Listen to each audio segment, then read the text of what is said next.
Welcome to Clash Royale League Asia, week number 7. We only have 4 more days left. We just had a really big patch, and we're going to find out which teams are going to make it into that playoffs. Very exciting moment. My name's G-Claff. With me is Paper Thin. Only have 4 more days. What do you think is going to happen? I don't know. I mean, some teams we know for sure have made it to the playoffs. We'll get into that in a minute. But the big news is that each team only has 2 more matches to play. That is it. You have 2 more matches. Every team is still in it. No one is out of it. So it is going to come down to these last couple days, and it is going to be really exciting, intense Clash Royale action. Oh, yes. For the teams that are at the bottom, they need a lot of conditions, like all the teams right above them to lose all the matches and then for them to win everything that's left. That's basically the only options. Of course, when you have to climb a step, you're expecting one above you to actually lose and come down. That are like the only chances, just making you have an easier time understanding what's going to happen.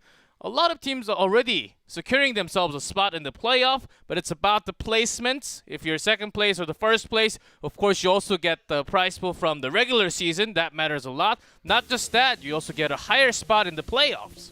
Right, you get a higher seeding in the playoffs. You can get some buys if you're first or second in your group.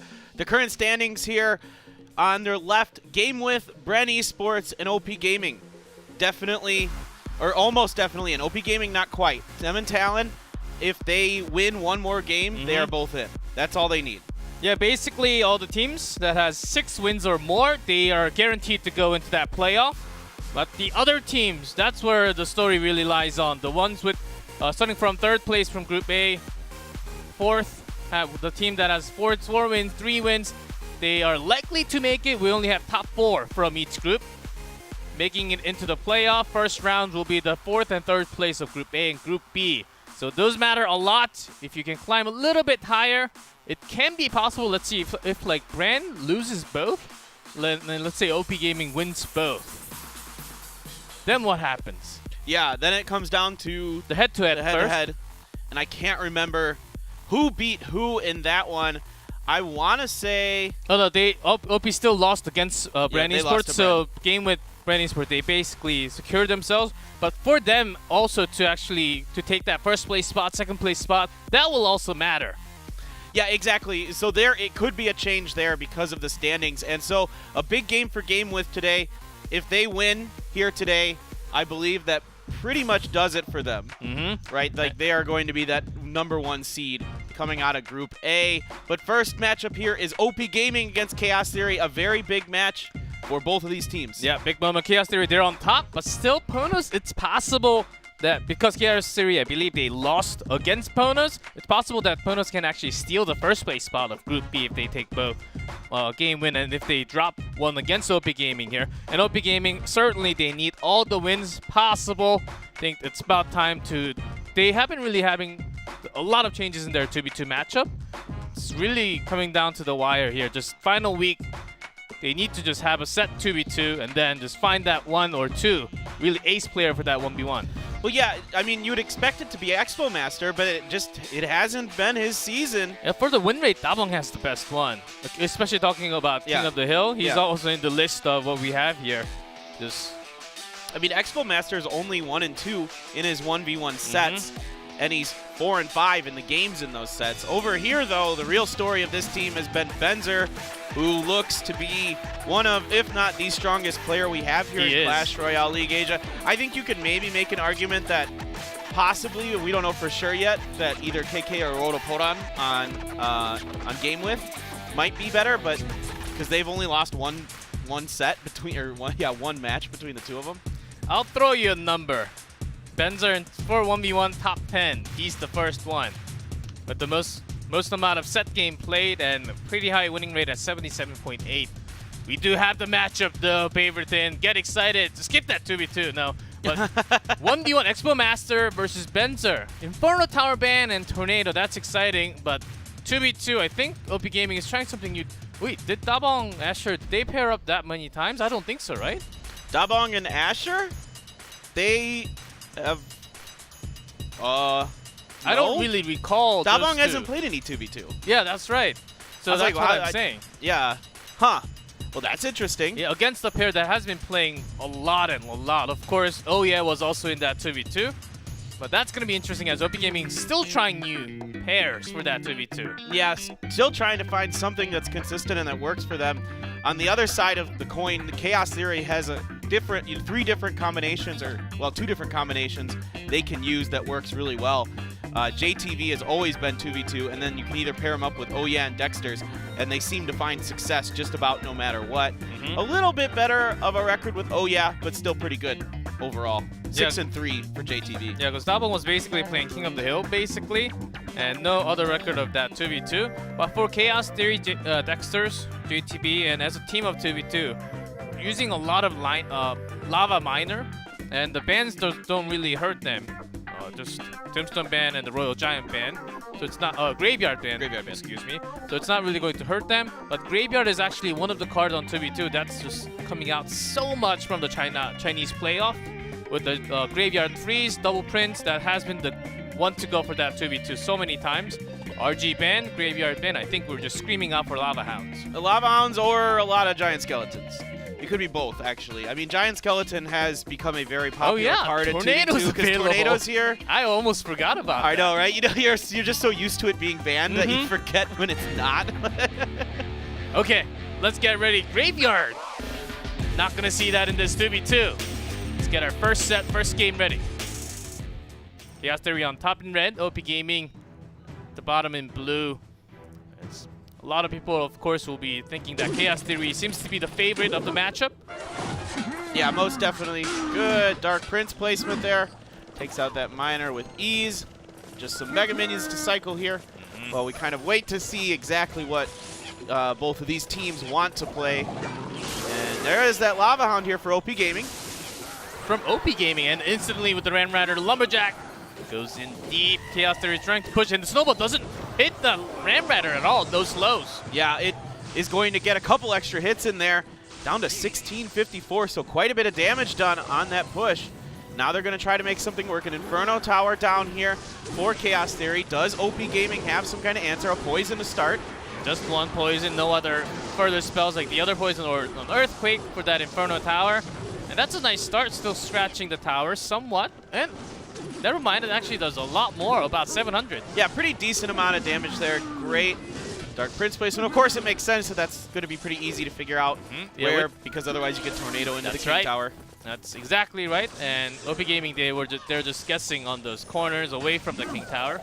That should be the first one to guess all the time. Here comes another big push with the Lumberjack, even Lightning, but that was actually well used by OP.GAMING. A little too much. Chaos Theory, they're thinking, okay, we had a big push, but they ended up using Lightning, so it's actually not bad for us. Yeah, it actually isn't the end of the world there for them. I mean, they still get the damage from the poison, and now they can regroup, and they're going to have to play defense here maybe in a little bit, but the Lava Hound is going to be set up for OP.GAMING. The Mega Minion behind it as well, and there's that Giant Skeleton. Yeah, we're expecting some Tornado to pair this up, and even more with that Ice Wizard.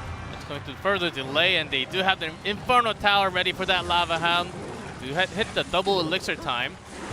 Yep, so there's that poison there, catching all the units of Chaos Theory there. Good poison, barely clipping the Inferno Tower as well, but now that Giant Skeleton's, he's coming across the bridge. He's just going to be stopped short by the Baby Dragon. Now another Lava Hound push up to the top. The second Lava Hound, there's no Inferno Tower for that, so it's going to be some more extra damage. Even has to use a Snowball. But the other side of the action, Ram Rider charges into the Inferno of OP. And there was a Miner that did some damage down in the bottom right there. So he got a few hits in. They had to use an E-Wiz to pull him off of the tower. And this Baby Dragon and this Electro Wizard going to get distracted by this Mega Minion. And we're going to try another push here up in the top left. I think Chaos, they're really looking for some chances maybe for that Giant Skeleton to make it all the way to the tower, but that's not going to happen too many times. They do have the Tornado, not really going to even use it against the Pubs. They got Inferno Tower away so that the poison can't really get too much value too much. Right, they're trying to drag everything over into the left so they can counter push with the Ram Rider in the right. Oh, no tower for the Ram Rider this time. Oh, and it gets some damage. 208. It goes straight in, and even the Giant Skeleton, but the poison might actually finish the tower. Oh, just short with the snowballs, all you need. As Chaos Theory, the Ram Rider, the first one did connect, but the following ones, even the defensive Lightning, with then all the spells used by OP.GAMING, it didn't really follow through, but they were always getting that poison spell damage at least into the tower.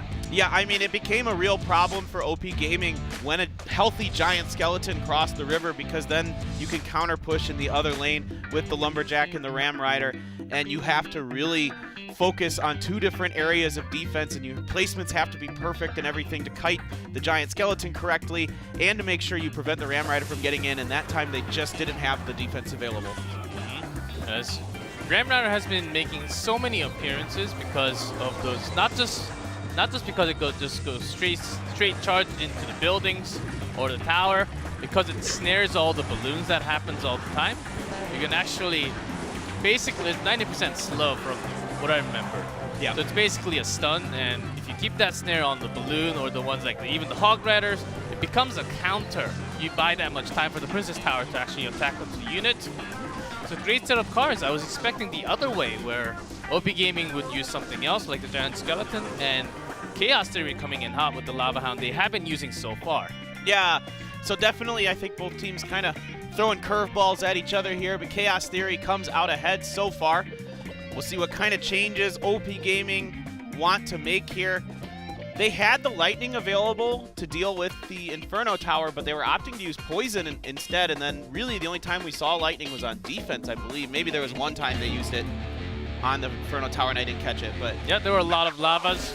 In terms of speed, OP.GAMING, they didn't really have the time to use that Lightning. Let's see if they change up their tempo a little bit. Chaos Theory, whenever there was a big setup, was a moment, okay, you're going to have a Lava Hound, but you can't put any units behind it because we're going to push on to the other side. And we have a Ram Rider. Okay, and an Ice Wizard here as well. And there is a Miner who's going to be very slow because that is a lot of freeze coming onto him there from the Ice Wizard and the Snowball. Gets one swipe in. No real differences. We've been seeing some Hog Riders within the few weeks, but we have moved out of Hog Riders and went straight into... Okay, does that lock onto the Baby Dragon together? Okay, it does. Very good rocket there. Very, very good. Okay, good catch. So, yep, Giant Skeleton their own here. That Ram Rider will get to the tower, but that's all she wrote there. And that bomb, is that going to be enough? No, they just get the guards down in time. Ice Wizard against guards. Guards do pretty well in that matchup because those shields can tank a lot of those shots, but... Yeah, from time to time we even have some P.E.K.K.A.s coming out from China too, but even mini P.E.K.K.A.s when P.E.K.K.A.s are a little too heavy when they overall have too much elixirs to use. So guards are just great, so great against all of them. Yeah, guard is just a really, really all-around strong unit. There's so much you can do with it. It's very, very versatile. Now you can just use this Ice Wizard and Miner to slow up Giant Skeleton. Yeah, by having that Miner to drag that Giant Skeleton, I'm expecting a few more air units to come out from OP.GAMING. I think they were really hiding a few other things that weren't knockground, so they had to use that Miner in the defensive form against the Giant Skeleton. Yeah, just looking to find times as well to get the rocket into cycle. Here comes the Ram Rider again. It'll be slowed up by the guards, a log, and an Inferno Tower. Now they did place a Miner here. It does activate the King Tower to try to distract that Inferno Tower long enough for the Ram Rider to get to the Princess, but it didn't end up happening. So good defense there by OP.GAMING. Yeah, good defense, and the King Tower activation can help, but not as much, because what Chaos Theory is really looking for is a damage from the Giant Skeleton or the Ram Rider charged directly in. So the King Tower activation will get less value because of the deck that Chaos Theory actually brought into this 2v2. Right. And what's interesting is this Miner forces units up into the top right, and most of the time they've been able to use a rocket then to take out whatever unit they use to counter the Miner. So it kind of puts Chaos Theory in a real pickle here. What do they do to defend that top right? Or are they just going to try to overload the bottom left here? Because of those rockets going onto the tower all the time, even Chaos Theory, they're trying to chip in some fireball damage into the bottom left, really trying to push so that they have no chances of using that rocket. There's another one. Even the guard, not enough, but with two rockets, that's going to be game. 2 seconds. Does Chaos Theory have anything like that? They do not, and we tie things up in this 2v2. Wow. I really like that change because it really put Chaos Theory on the back foot, right? Because every time you play that Miner, whatever unit they use to counter it, you're just going to rocket it. And you're getting enough value out of that they don't have a good answer for it. And you're able to play good enough defense as well on the other side that you end up just kind of, even though you might be losing like an elixir in the trade, you're still, you know, a couple elixir, you're still doing enough damage that it's worth it. Yeah, as long as they can defend against those Ram Riders that are just charging in. And they have their Inferno Tower, also the Tornado, a great spell to just draw them away from the Princess Tower. So they knew that, okay, even if you throw these rockets, that's going to be the moment where the opponent tried to push towards the bridge and then get the straight damage, but we've got the Inferno ready. So OP.GAMING had a really nice setup deck here. Defend against Chaos.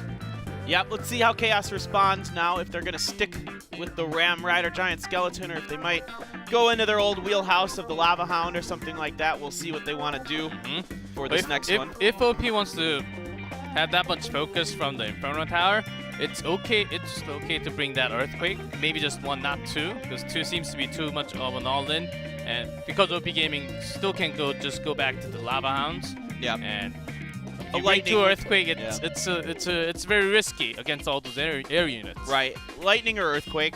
I tend to lean a little bit more towards lightning unless you're running like Hog Rider or something like that. Let's see, the time is up, and the final game of set number 1. All right, Chaos here on the top in red, OP.GAMING in blue on the bottom. It is tied 1-1, so this is the deciding game of this set. We'll see which team can come out ahead here, and for now, just a log and a snowball to cycle it. Now, OP.GAMING has gone back to the Lava Hound here, and Chaos Theory still liking that giant skeleton with an E-Wiz this time. Having that E-Wiz because both teams, they basically expect the Inferno Tower to come out. No Inferno Tower yet here for Chaos Theory on defense. Dark Prince coming down with an E-Wiz. This is going to stop that giant skeleton in its tracks. And they're going to Tornado, put everything as much as they can onto that bomb, getting the death damage there. They really need that Tornado. I don't think it caught too many things, but just to clean things up, not bad. And good knock away from that Ram Rider. Oh, but you got the E-Wiz here onto the tower, so the Ram Rider's going to get in and get some hits. Little bit of damage done, and a raged up E-Wiz gets a shot in there as well. E-Wiz, when the E-Wiz gets slowed or raged up, it makes a funny sound. It does go up in pitch and down low in pitch, and it sounds really different. Electricity. He definitely has the strangest voice when he gets those on him. A lot more minor play coming down from Dabong TV and Asher. Not really seeing too many tornadoes. Not yet. Dark Prince coming up, trying to pull up this attack here. Good knockback from the log. No Inferno yet, but double E-Wizard. Along with that tornado and a response back. Yeah. They're going to get a couple, maybe one more shot with that Baby Dragon, so that's a big amount of damage there for what ended up happening there. But yeah, I don't know if actually that tornado was necessary by Chaos Theory. You mean the first one? The second one, the one they just did. Well, whatever. just to get all the damage in together against those E-Wizards. Still, this is doing damage. Ram Rider's already onto the tower, 195 with that poison. I think with the next set of spell, it should be tower down. Yeah, this push has to pretty much work here for OP.GAMING for them to have a chance, because now that is within log range, or almost within log range. Not quite, I'm sorry, 30 seconds, that may be enough time for OP to actually try everything and get that tower down. They do have some time to work on. 87, that's basically down. And OP.GAMING didn't have much onto the right side, but the left. But they do have that fireball and a tornado available. Can they buy themselves enough time here? If they let that Lava Hound to do damage without breaking into the pubs. Ooh, it's going to be so close. Still 2,000. That's a long way to go in 3 seconds. That should be it. Chaos Theory. Yes. Takes the game and the set there with some big pushes. Those Ram Riders. If they were having good read, okay, OP.GAMING had a successful defense. This is the time, this is the moment they're gonna put down that Lava Hound. They had a read, they predicted that Lava Hound to come out because OP.GAMING, they were just having same pattern over and over again. Of course, you're expecting that Lava Hound to be followed up with the Mega Minion, the Baby Dragon, and so on. So Chaos Theory, okay, let's time it perfectly. And we can actually push at the same time, not waiting for them to actually have the defense set up. When you drop that lava, you just have that big elixir in the air. You can't really do anything. Yeah, when you have big units like that, you can really punish it, especially with those fast units like the Lumberjack and the Ram Rider, and they did a really nice job with that. And some good tornadoes to keep things into the death damage of the giant skeletons as well. Really, I think showing how powerful the giant skeleton is in 2v2 right now. It's not the first time we saw these in Game 2, the Rockets. And I believe either OP.GAMING was another Korean team that used it last week. It actually worked really well. Yes. But only when they had the chance. We saw the rocket moments happening a few weeks ago. They were using the rocket, but not really catching too many units. Even if they did, they were getting countered by some Hog Riders right after, because when you drop that many rockets, you don't have enough elixirs to actually put down an Inferno Tower or so on. Yeah, that's a Royal Giant worth of elixir in the air there for quite a while. So it's hard to, when you're going up against something fast, it's really hard to use that rocket, especially with fast units, because it's hard to make that rocket hit something like, I mean, God forbid you ever have to use it against a Hog Rider, but, things like that, like Lumberjack and other units are like really hard to hit with the rocket.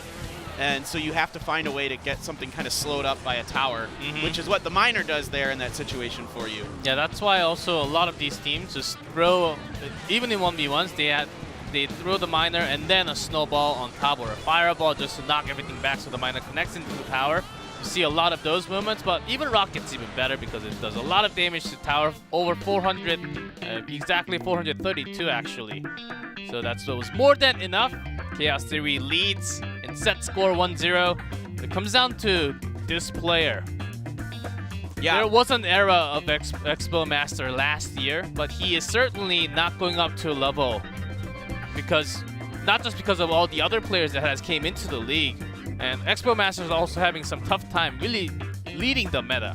Yeah, well, and I think to add on to what you're saying, I think what you're saying is true. And to add on to it, he's been playing really, really well in 2v2. And they've been having trouble outside of that, as we've just seen. Without him there to play 2v2s, they can't find a consistent matchup at all. They have pretty poor win-loss records when they don't have Expo Master in there with them. And so it's really hard because he is such a strong player. They're trying to, get as many wins as they can and hope that they can find someone else in either 2v2 or 1v1 that can pick it up. Yeah, it comes out to Benzer though, and his favorite ban, this is his 5th time banning that tornado on that 1v1. And he has certainly played really well, and especially without that tornado, Hogs, Miners, Ram Riders, so good against him all the time.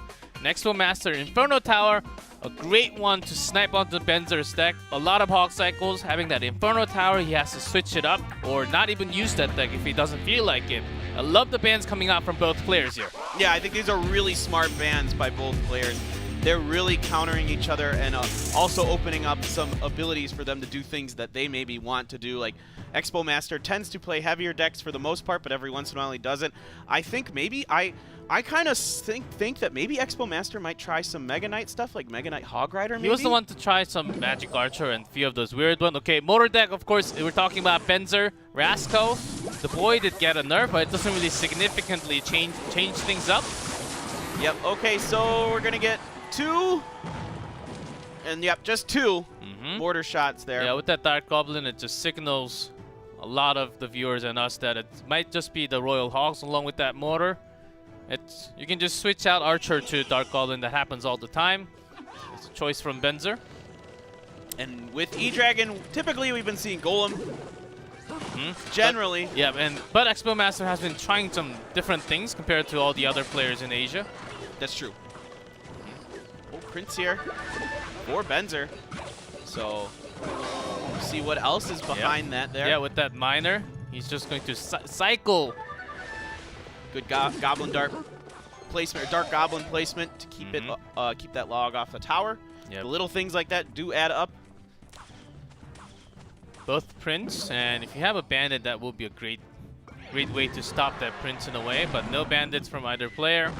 And they are both looking into the chances of destroying that Miner to do some chip damage. Let's see how Expo Master stops this motor. Yep. He's got the Giant here, the log, to take care of the Goblin Gang. Prince is on to that Giant, and that should be just enough damage to prevent it from getting a swipe in, but the Miner in the back now. And gets a few shovel shot, and also the Mega Minion locking onto the Prince. Yeah, the charge isn't really the scary thing, but the Dark Goblin is the one that's scary. That's really good placement there. But still, the charge does hit the Prince, so Prince will not get the charge onto the opposing side. Ooh, has to use the giant snowball there, and a Mega Minion as well, so quite a few hits with that shovel from the Miner. Yeah, basically forcing out a snowball with those bats from the other side. Miner always placing all the way in the back. Okay, Benzer switching things up, going to the right side instantly. Yep. The E-Dragon down to try to counter this. Already one shot coming in from that mortar. Now the Dark Goblin in there as well. Good log to get the Dark Goblin and the mortar. Yeah, overall, Dark Goblin is going to start hitting the other side into the Giant and also the Prince. Good change from Expo Master. He's having a hard time choosing which side he should actually defend. Giant, of course, goes to the left, but the Miner still hits a lot. Yeah, that Miner is able to tank a lot of the Princess Tower damage, so units like the Prince can eliminate that Giant before he gets very far at all. Expo Master is getting cycled out with the spells, especially because of that Dark Goblin log only being used, because he has to really make a choice either. Do I use it against the Goblin Gang or the Dark Goblin? This one's hard. Benzer's not letting him make any choice on his own. Yep. There, Mega Minion being the preferred counter to the Miners here, but a lot of damage coming in from that Spear Goblin as well, actually. That adds up there. 67 damage per hit from a Spear Goblin. And he's just not able to find a way through with that Giant yet. Not exactly. Benzer's still cycling out left and right, making sure the E-Dragon doesn't really pair up with too many things. Yep, and that Dark Goblin takes it down without taking any damage. Forced to use the log, and immediately, really good read there by Benzer with that placement on the other side, knowing the log was coming. Exactly. Dragging that Prince off. Expo Master has been using that log for that Dark Goblin. If you just let that dart, it will consistently take out everything in the ground and the air. You don't want to get too much elixirs away from that. Let's see if Expo... And the Dark Goblins. Oh my gosh. It was a great prediction by Expo Master, but still it does survive. Yeah, I thought maybe we might be able to get something going here. Now we're just a fireball away on Expo Master's tower. But that'll do it too. Yeah, Benzer just keep on forcing all the spells out from Expo Master. Is it the time? Is it the time? Is there a player who can actually stop this guy? I don't know. Expo Master did not even look close to. And everybody knows. him. Everybody knows what he's going to play. Some variant of Mortar. That's basically all he's been playing mostly. I mean, he does change it up. He does like to do the Hog Rider Earthquake deck, but that's kind of nullified here because of the Inferno Tower ban. I mean, you kind of know what he's going to do, and he's just going to beat you anyway. Yeah, it's the first thing you would imagine. Okay, without the Inferno Tower, he's just going to switch into the Mortar. That's like the highest chance of Benzer's going to play in the game. But still, with that Expo Master, of course, his Expo Master cycle was a little bit heavier and slower. So in terms of cycle, Benzer was basically drawing out all the spells, playing with his hand. But it's not like Expo Master had no chance of winning. It was about all the placements from Benzer, just reading the opponent's spell, where it's going to happen, how it's going to happen. Yeah, exactly, and definitely keeping that log away from more than one unit at a time that it can actually just insta-kill.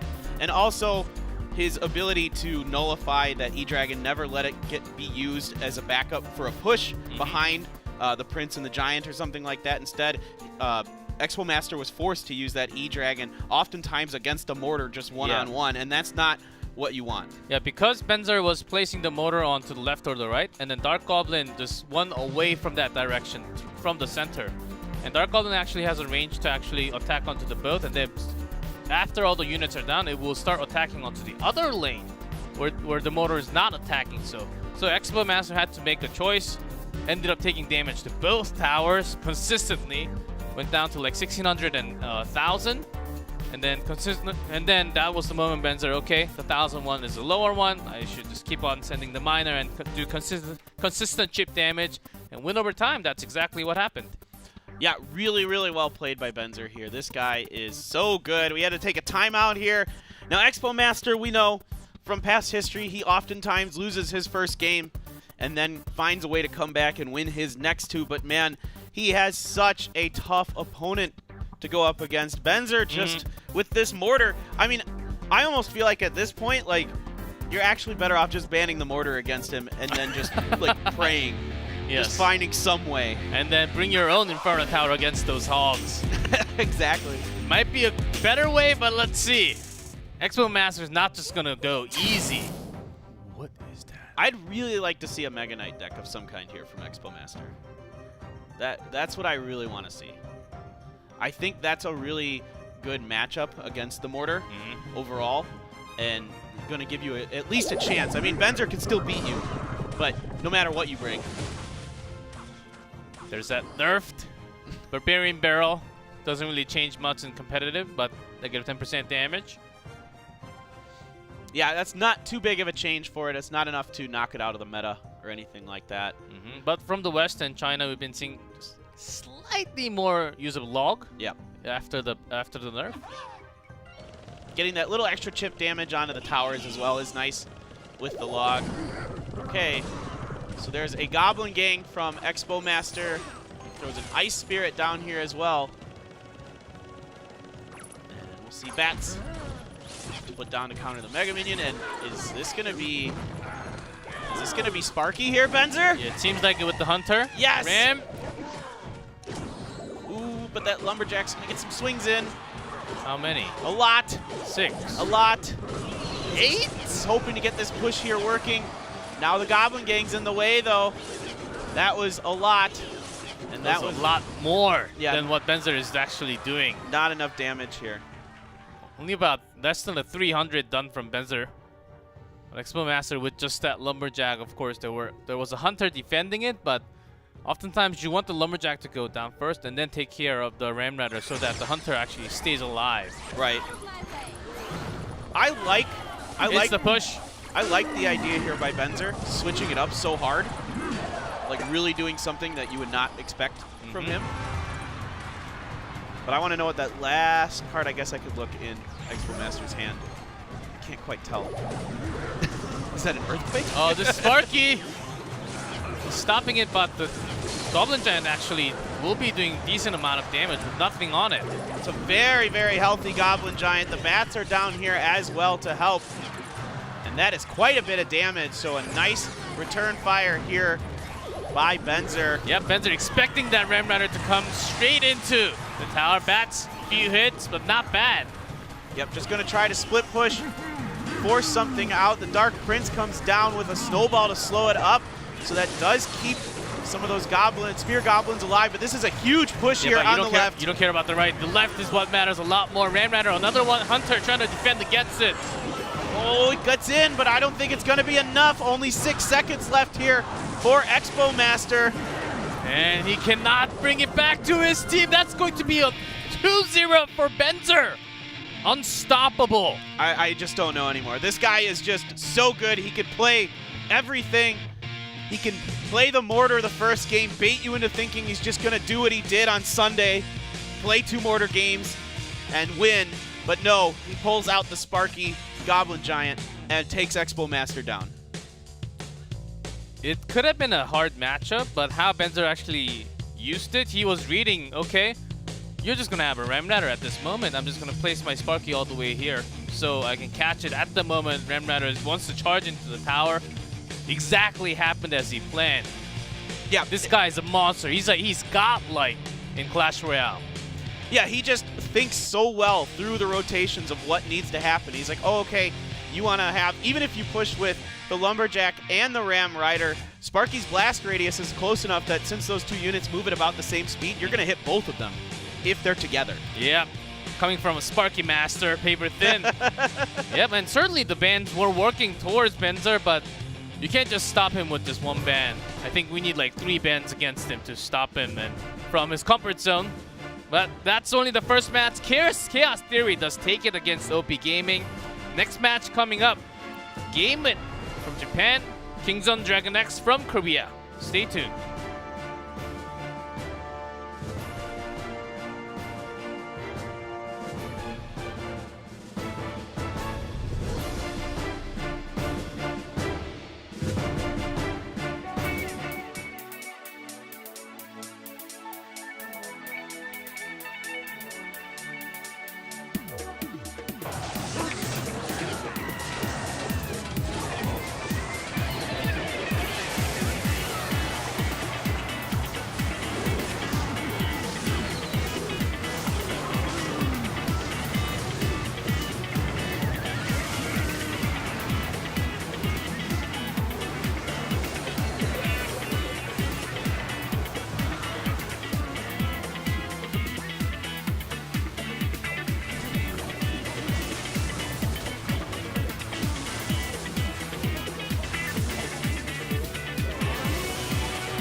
Welcome back with match 56, GameWith versus Kingzone Dragon X. GameWith, they're pretty high up there in Group A, but Kingzone, they're at the bottom of Group B.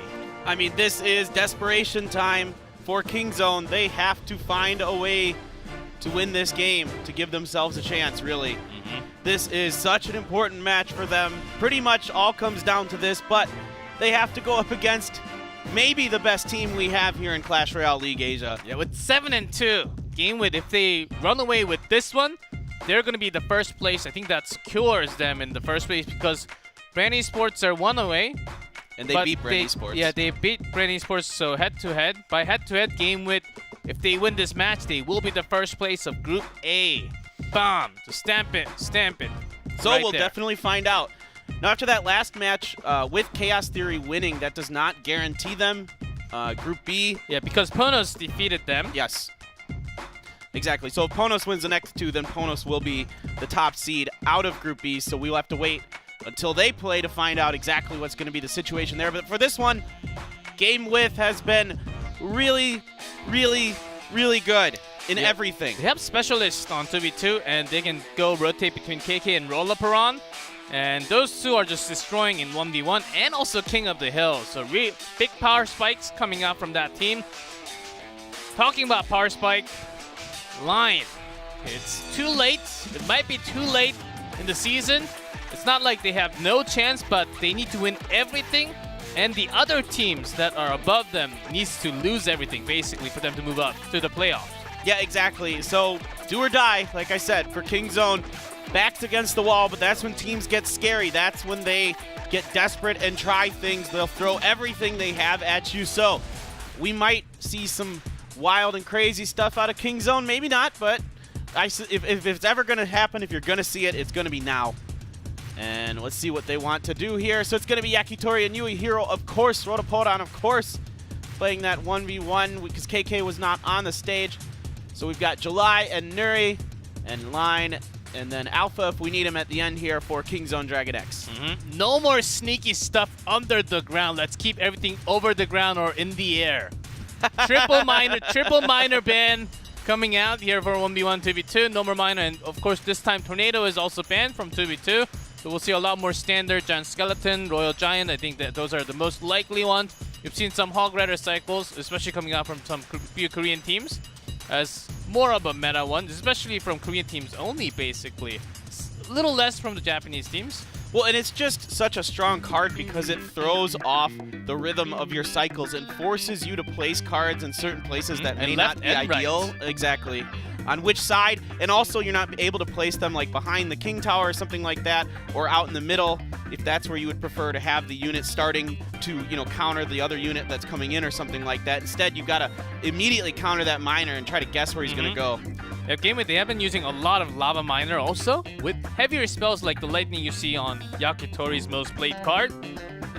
But without the Miner, which they actually banned, certainly we're going to see something else. Ram Rider did come out as to somewhat of a way to counter the Balloon, counter the Hog Rider, so they can have an easier time defending it, just slowing down the Mega Speed push.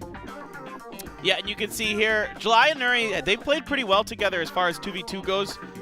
They finally kind of found something that works for Kingzone Dragon X here. They have the best record of 4-3 together in their sets.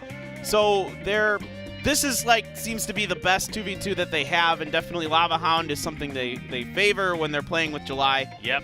So and when that doesn't really come out, we went back, a lot of the time we went back to the graveyard with the double prints and the freeze. It has been just in every single 2v2 deck, basically in all over all the regions, all over the world.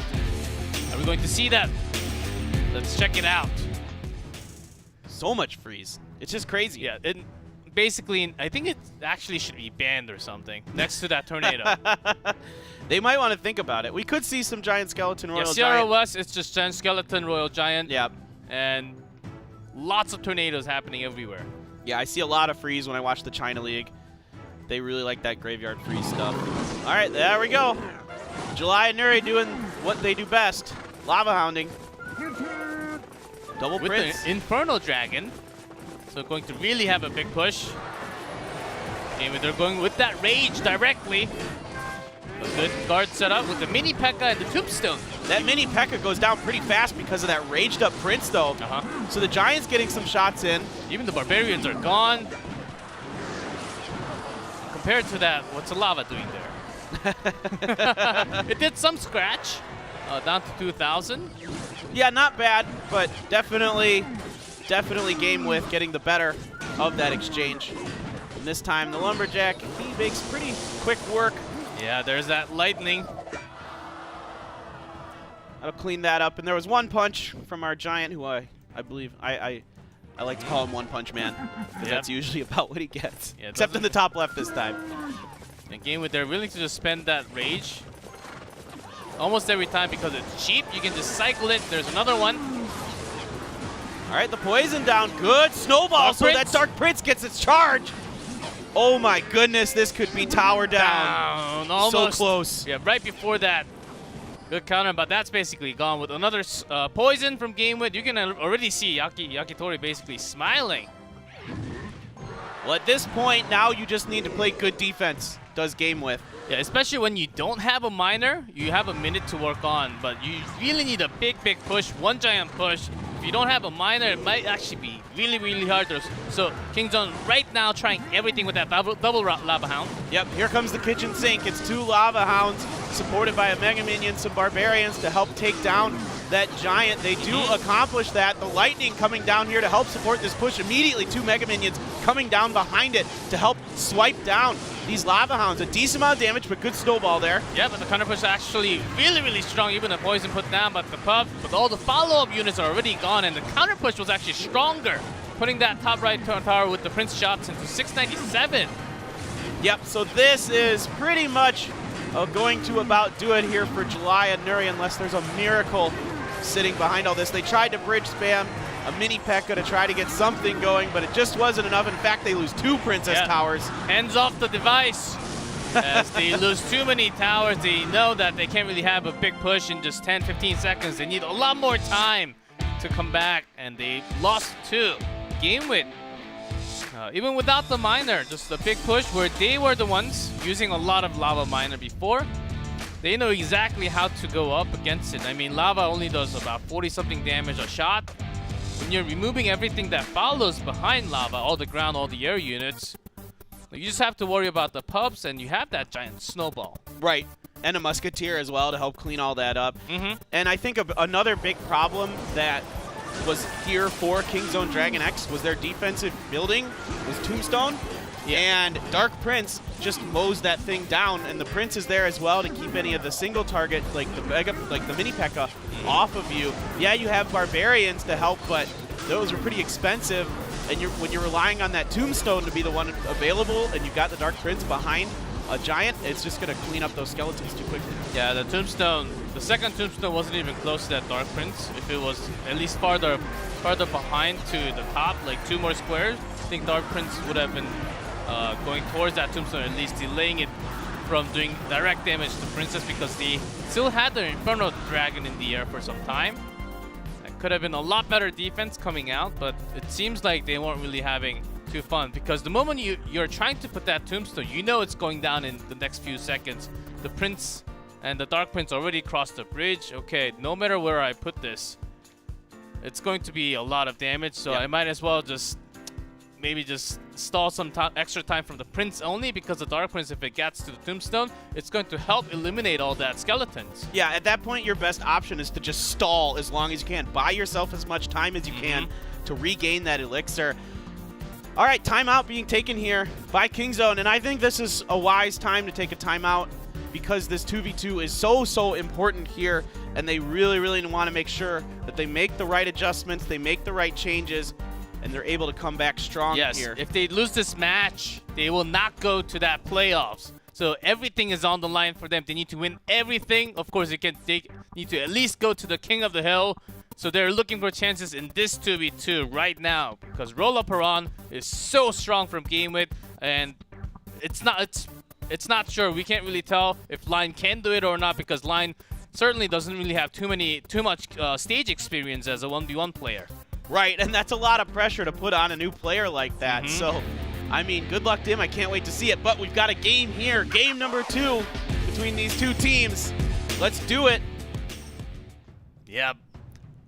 A bomb tower or an inferno tower could have been so much better. That's exactly what I was thinking. Bomb tower is exactly what I was thinking. But because Lava Hound does come out so much when the tornadoes banned, and the bomb towers, yeah, they just take shots into double barrel. Whoa. What time are we living in? Yeah, what year is it? What year is it? We haven't seen this much recently. Good snowball. And the poison, getting rid of that Dark Goblin. Great, the P.E.K.K.A still survives. That's all you're really looking for. Yeah, P.E.K.K.A will end up going down there to that Mega Minion who goes down as well. So, GameWith switching over to the Ram Rider business here. We'll see what else is up behind that. Dark Goblin here is going to make short work of that Baby Dragon Mega Knight. Let's see the follow-up spells from GameWith because it does have the Barbarian Barrel. Just one. This is really not bad at all here for GameWith. This Mega Knight is so effective against a lot of the units that Kingzone is going to be bringing here. Yeah, great log, delaying that Ram Rider just a little more, and that damage. P.E.K.K.A of their own as well, so they've got a lot of different variations built into this. But still, the Goblin Barrel is connecting few shots, and they're aiming it always not behind or split apart into 3. They're always aiming on the top so that they can look for the chance, especially with that buff of the previous month. Right, here comes the poison. It's going to eliminate those guards, but they do prevent the Ram Rider from getting in there. And like you were talking about, this time though they split up the goblins. They split up, and then GameWith, they were expecting it to be not split up because they were just having it. So a little bit of mind games coming out from Kingzone Dragon X every single time the Goblin Barrel is thrown. Yeah, that log, predicted log. I think maybe just wanted to cycle that out. He was having he was having full elixirs. Yeah, just cycling that out. So we're gonna try to get another push going here on the left. See what he decides to put in front of that. Here comes that. And good job this time with the Mega Minion prediction. The damage goes in from the goblins, just a little bit. P.E.K.K.A of their own here to counter this P.E.K.K.A. So Kingzone well in control here right now with these Goblin Barrels. There isn't the best answer all the time available. That time it activates the King, yeah. King Tower, which can hurt, especially if you're looking for that spell bait. Great log to delay even further. There's that lightning against the Inferno Tower. Yep, but a lot of units were already really damaged here. So will that Ram Rider get in? No, she does not. The Dark Prince is blocking her pathing so she can't get into the tower. Good placement there. Yes, so much easier to defend perfectly with that King Tower activated against the Goblin. Yeah, you can always focus on the front. And it will be likely to be on more towards the left because of that King Tower. You just want that one attack from King Tower, not both. Okay. So they haven't really been able to make much use of the Mega Knight because of the fact that, well, it's just been too fast and they've had to use the P.E.K.K.A to try to get something going on the offensive side as well. All right, this is all getting slowed up so much here. Yeah, Prince is actually doing some damage at the bottom right, but I think we're really looking for that one left here. Yeah. Ooh. Goblins, few more stabs coming out at the second barrel. Another one in a rocket. With the rocket. With the poison, we'll do it. In time, it's actually going to be enough. And the last tick from the poison, Kingzone Dragon X. They're basically on the rope, and if they drop from here, there's no turning back. Yeah, this is so important for them. Good use of their timeout. Really important moment for them, and they're able to turn it around. And it just, those Goblin Barrels, they just didn't quite have the answers for it that they needed. I love the mind game of every single barrel that was thrown. Some on top of it so that the Barbarian Barrel comes a little late so they can do some stabs, some split right after because you saw that Electro Wizard just coming on top, expecting that to be the same all the time. So these little mind games actually connected into extra stabs all the time, and the reason why Kingzone Dragon X was able to win that first game. Right, and you don't have, there's just so much spell bait on this deck, and it makes it so hard to defend against those Goblin Barrels. So you get the Princess and the Guards and the other thing on the other side, and what are you going to do? And then there's the Rocket to finish it all off. That poison. It's unique. Bringing some of those unique deck that hasn't been seen long time ago and bringing it back with some teamwork. I think GameWith actually had a really nice defense. They had some tough time just getting all those goblins out. The moment they activated the King Tower with that snowball, yeah, they were saying, okay, this is going to be a lot easier now. But still just enough with those Goblin Barrels. I mean, I like the idea of having the P.E.K.K.A. and the Mega Knight in the deck because it gives you a lot of versatility in how you answer things. But it was just really good rotations and cycling there from Kingzone Dragon X. Yeah, this 2v2 is getting exciting. Comes down to this final game of that 2v2. Yeah, this is so important here for Kingzone Dragon X. Are they going to stick with what they just did, or are they going to try to find another avenue to take to try to take down GameWith here? No graveyard yet coming out from any teams. Of course, it was banned in the first match for 2v2. Yeah, that's true. We haven't seen it yet. Just a lot of heavier stuff for the most part, except for, of course, that last game with Kingzone. Playing the spell bait. This time, the Giant Skeleton here for Kingzone. We've seen Giant Skeleton win that tornado. Okay, talk of the devil. We see that graveyard coming out. And an offensive poison from GameWith. Oh, yeah. Yep. Catching that E-Wiz inside that poison. So, and it's the graveyard as well here. And the Giant Skeleton taking few shots, but not going to really connect to the tower with the death damage or even take too many shots away from the Princess Tower either. Perfect Dark Prince placement. It prevents any damage. And we're expecting some freeze to connect when they have a better chance. Both teams looking for that, and a bomb tower right on the back. Woof. Yeah, definitely going to soak up a lot of damage in the back for them. I think one skeleton got a swing in there that time, and that was it. And now this Musketeer is going to come across the bridge. They'll have to play something to deal with it. Log will do the trick. Does get one shot, though. Was tough. Bomb Tower against the graveyard because it just locks onto one skeleton. And the graveyard doesn't really have too many skeletons unless it actually attaches onto the Princess Tower. So in terms of the area damage, it doesn't really kill too many skeletons at the same time. Not really the best answer against the graveyard. Yeah, it's not optimal for sure. And you know, the nice part is you're pulling skeletons into the tower. That's really all the biggest part of what you're doing. You're getting the skeletons to attack the bomb tower instead of the princess. Yeah, not a real big push onto the right either. Electro Wizard just going to have that zap and be gone with it. Poison coming down to help remove that bomb tower. See if they'll set up another push here, try to get another graveyard. Down there it is, in fact, and a giant skeleton. Yeah, giant skeletons against the mini one, but here's a perfect freeze on every single one of the units. Good freeze, but the skeletons, because of the giant skeleton and the other units, none of the skeletons from the graveyard were actually able to get around. Their pathing was blocked. So it was a good freeze, but a little bit of unluckiness there for GameWith. Oh, look at that. Princess was locked onto it. Musketeer trying to clean up. Ice Wizard and even the Barbarian from the barrel. All together. This rocket. Ooh, that's a nice rocket. You're getting some good value from that. Extra value out of that. +1, and you already did damage directly to the tower. Yeah, really good stuff there with that rocket. A lot of units coming down. They do not want to take any damage. They don't have to here. One goblin does get a hit in, or a skeleton gets a hit in there. Still, the difference is about 700 between the two towers, top and bottom. Comes the offensive poison from GameWith with that graveyard once again, even dropping skeletons from Kingzone. A great giant snowball to knock them back, slow them.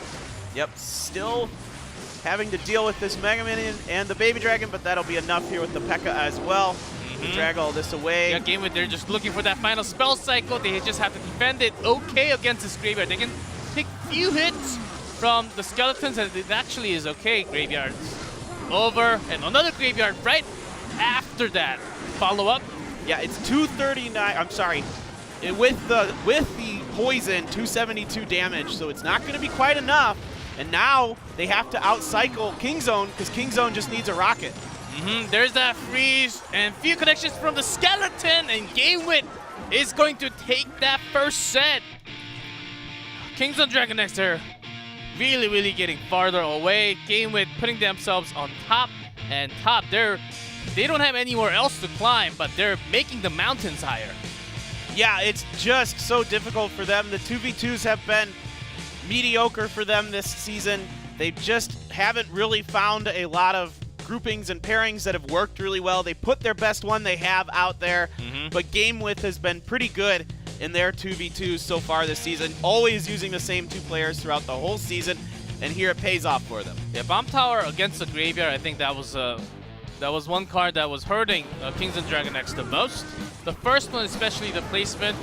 Of course, you want to take the skeleton damage away from the Princess Tower, but not really. There were not a lot of other cards that could have been better in a defense mode, like the Ice Wizard and a few others. Even the Giant Skeleton for their own set of attacks to set up for their Graveyard right after. Yeah, exactly. It just wasn't quite enough. And you know, like when you pull out the Bomb Tower, what you're expecting is something a little faster and ground heavy.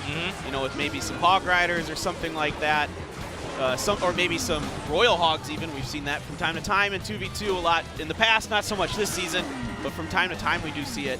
So you're expecting to see something like that from your opponent. Yeah, Goblin Barrel out of nowhere. This was brilliant. No one is using this in the 2v2 these days. And that was a great catch and comeback from Kings and Dragon X, but what happened here? Already too much damage from the Graveyard, and they were also getting a few of the Musketeer positioning from GameWith all the way back into the King Tower, expecting that freeze to come out, which cannot really catch everything. That was the key. Yep, great freeze there to give the Graveyard all the time it needed. And, you know, their defense was so good against those Graveyards. The Dark Princes being placed on the left-hand side because they can soak up a lot of the damage from where most of the skeletons are going to come from, right? And you don't use as much elixir, say, if you're dropping your giant skeleton there instead. So it's a nice placement of that Dark Prince to keep all those skeletons stuck over on that side. Yeah, exactly. It's all about how much you can actually get from those skeletons. Either it's attacking the unit next to the tower or directly into the princess. And oftentimes you just want that either prince, giant skeleton, anything that goes over the bridge to be locked on from the princess tower so that the skeletons will just keep on attacking to the princess tower. So many towers to talk about. Princess Tower, Bomb Tower, Inferno Tower. Moving on. This guy is yet to lose in a 1v1 set. He's beat Benzer, Jack, Onion, and Mikan Booyah. He's basically beat every final boss we have in this league. And 3 out of the 4. 2-0. Bam. That's crazy. It is crazy, and he's been using a lot of lava plus Flying Machine. Even the one to bring that Golem Witch. Rollaporon was the one that brought it into the Asia. He's up against Line, and he doesn't really have too many records. Just 1-2-1. So that's about it, and he's got a lot of pressure because his team just lost the 2v2. Yeah, exactly. This is crazy here for Line. So much on the line for him now. Get it? You see what I did? I almost jumped out of my chair. That was so funny. Oh, I'll see if I can come up with some other puns. I'll be thinking about it now. Yes, Kingston will be real proud of that, for sure. Let's see what Line actually brings into the table, though. Both players really having that minor ban. Everything else is allowed. Ladies and gentlemen, we're ready for that 1v1. Rollaporon is Line. Well, this is so much that he has to deal with here, Line, and he's going up against one of the best players we have here in Clash Royale League Asia to get his career started here. So this is going to be really interesting to watch, and if he can beat Rollaporon, I'm going to be pretty excited. I'm not going to lie. Yep. Amount of set, because Rollaporon does switch from KK from time to time. It's not the highest, but 4-0, 100%. And we don't have that many players with 100% win rate in 1v1 playing that many sets. No, he's only lost 1 game. Yeah. In 4 sets. That's crazy. That is so good. All right, dual baby dragons. They're just going to meet and say hi at the river there. And the baby dragon of Rollaporon isn't taking any damage from the princess. And there's Night Witch. Yep. So, Is it time for that golem? At the same time, Royale had a good read. Has to be a setup for the golem. Ram Runner right away. yeah, really good job there to read that situation. And Knowing, a yep, great answer here for Royale. But that Ice Wizard is going to slow this up quite a bit. So that actually makes it a little more difficult here for that P.E.K.K.A to do its job, and the bats on top getting quite a bit of damage done. So and even more, Lion is pushing it hard with the Baby Dragon, even the Night Witch. Oh no, the Night Witch is getting some shots in Two now shots. too. Oh my Even goodness. farther, Baby Dragon area damage with that Tornado. Lion has destroyed the tower within the first set of golden push. Tombstone here. That will slow down and stop that bandit. No problemo. Hey, I thought we have to wait. Isn't that a global rule? If you have Golem deck, you have to wait until the final minute. To play it. How does he have how does Lion actually have a tower destroyed? That's a great question. He has to use a Barbarian Barrel and the Night Witch here. Yeah, still 50 seconds. It's not impossible for Royale to come back and destroy it, but it just happens to be at a different lane. That's the main problem. Yep, okay. There will be like slows and the golem coming down, and even these lightning. Dual lightnings there. I like the preemptive P.E.K.K.A, but the problem is now it's taking a lot of damage. You have the Tombstone available, and you can start your own golem push to kite this P.E.K.K.A. Yeah, Lion was already reading, okay, this is a P.E.K.K.A, and it's not just going to go down. Royale doesn't even have too much time. Has to be a Ram Matter towards the left, but he switches it up, goes towards the right side, but there's that defensive lightning. Yeah, it's just too much. The defense is going to be good enough here for Line. And Royale looks like he will go down here against Line in game number 1. Only the second game Royale has lost In the entire season. in the 1v1 sets. And it's Line from Kings on Dragon X. Nice job. This player just hitting that 16-year-old mark. Just became 16 less than a month ago. And he could not play before because of his age restriction here. That was great. Really nicely done by him. Way to judge the situation really well here. Just needed the Barbarian Barrel to fend off that Ram Rider to prevent too much damage from coming. And then this Ice Wizard just slows up that P.E.K.K.A so much. And that usually P.E.K.K.A's enough that you can basically break the Golem apart by the time it gets to your tower. Yeah, usually until the Golemites, or Yes. if you get lucky with the follow-up units, you can also get the Dark. You can also get the Night Witch. Yeah. Which is also possible, but that Ice Wizard just having enough range to go directly into the P.E.K.K.A. Wasn't really expecting that to happen. Yeah, I think that's maybe it's hard to say exactly if that's a placement. A bit of a placement mistake by Royale, because you want to get that P.E.K.K.A onto that Golem as fast as possible to start chunking it down. Yeah, and you want to place it right towards the center of the right lane so that Golem actually like goes around it, delaying the Golem push directly to the tower just a little bit. Right, but if you know the Ice Wizard is coming, and it can range you from across the river. And sometimes you do want to challenge your opponent's starting hand. That's what happened. Royale did have the Ram Rider, wanted to have some more damage onto the left, just because he had it in the starting. And against the Golem, okay, as soon as you see that Night Witch, okay, I have a P.E.K.K.A, I should be ready for this. But for the damage that he was actually doing on top left, it was not really worth it. And the moment we saw that P.E.K.K.A, we also thought this actually might be okay, not as bad as we thought what we were going to see. Yeah, absolutely. I thought, okay, P.E.K.K.A, okay, this should be fine. But then the Ice Wizard connects, and it becomes a very, very dangerous situation, as we saw for Royale. Ends up losing that Princess Tower, and that was the game. So a timeout being taken here by Royale, trying to reset the gears here, see if he could take 2 in a row off of Line. Yeah, bringing that one of those traditional Golem decks. Usually nowadays we do see a lot more E-Dragons along with that Golem. A lot more spells related to it too. Let's see if Line brings that back once again.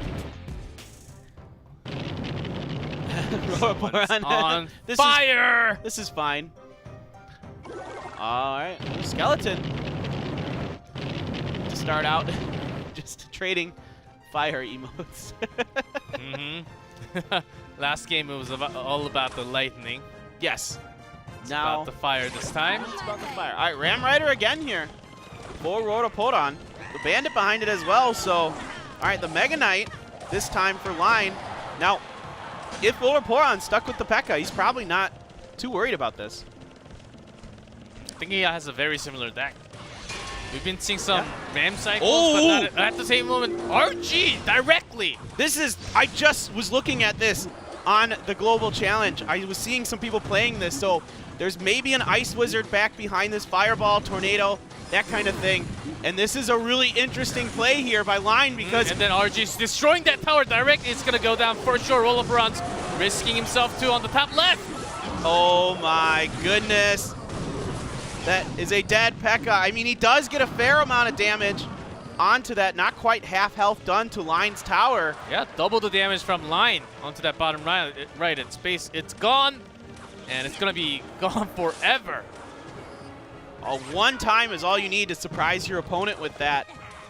And it is possibly GG. Spawn damage, and Ram Rider does get one hit just like before, and the Bandit dashes into the Mega Knight. Who cares? He could maybe even pocket Royal Giant here. Nah, he doesn't. He doesn't need to waste the elixir. Yeah, I don't think he's gonna risk it that much. No, yeah, he shouldn't. Because it's gonna be a different story. Even if you have Mega Knight, the King Tower is gonna help the defense. Right, you're right. There's no reason to risk it. It'd be really, really aggressive. Yeah, another Giant, a P.E.K.K.A to respond right away from Roloperon. Yep, he's gonna need something to help deal with that Mega Minion as well. It's not in the range of Princess Tower. So the snares are going in, but still P.E.K.K.A's taking damage. Oh no. With those skeletons, Ram Rider doesn't even get a scratch, or he doesn't even get near the tower. There's so much that's going to be in this push once again for Line. It is so beefy. There's that pocket Royal Giant, and he is going to start shooting away, and there just isn't any answer here for Rotopodon. 2 crowns. And Roloperon does fire back with that Ram Rider. But another Mega Knight in time from Line. He's got it with one hand play, 13 seconds left. What can Roloperon do? Line's gonna do it. He's gonna send it to the King of the Hill. There's just nothing left here for Roloperon. Excellent play here by Line. What a game from him. 2 games in a row off of Roloperon to give him his first set loss in a 1v1. Confident and had trust in his deck and really fooling the opponent, saying, okay, this is just going to be the just going to be the Mega Knight, no Royal Giant. But there's that pocket one onto the right lane with no real defense, and not bad. We were expecting a lot of Ram Riders to come out because the meta slightly moved away from that hog. Ram Rider just counters that super hard. Yeah, when you see that Mega Knight there, and when you see the skeletons as well, that's when your senses start going, something's unusual here.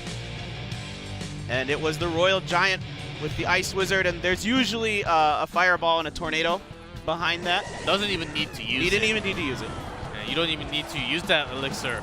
As Ram Rider was barely getting, without the charge, just getting hit onto the tower because of that Mega Knight spawn. It pushes it back for a second, cancels the charge. So perfect unit, you don't even have to use that giant snowball to knock it back.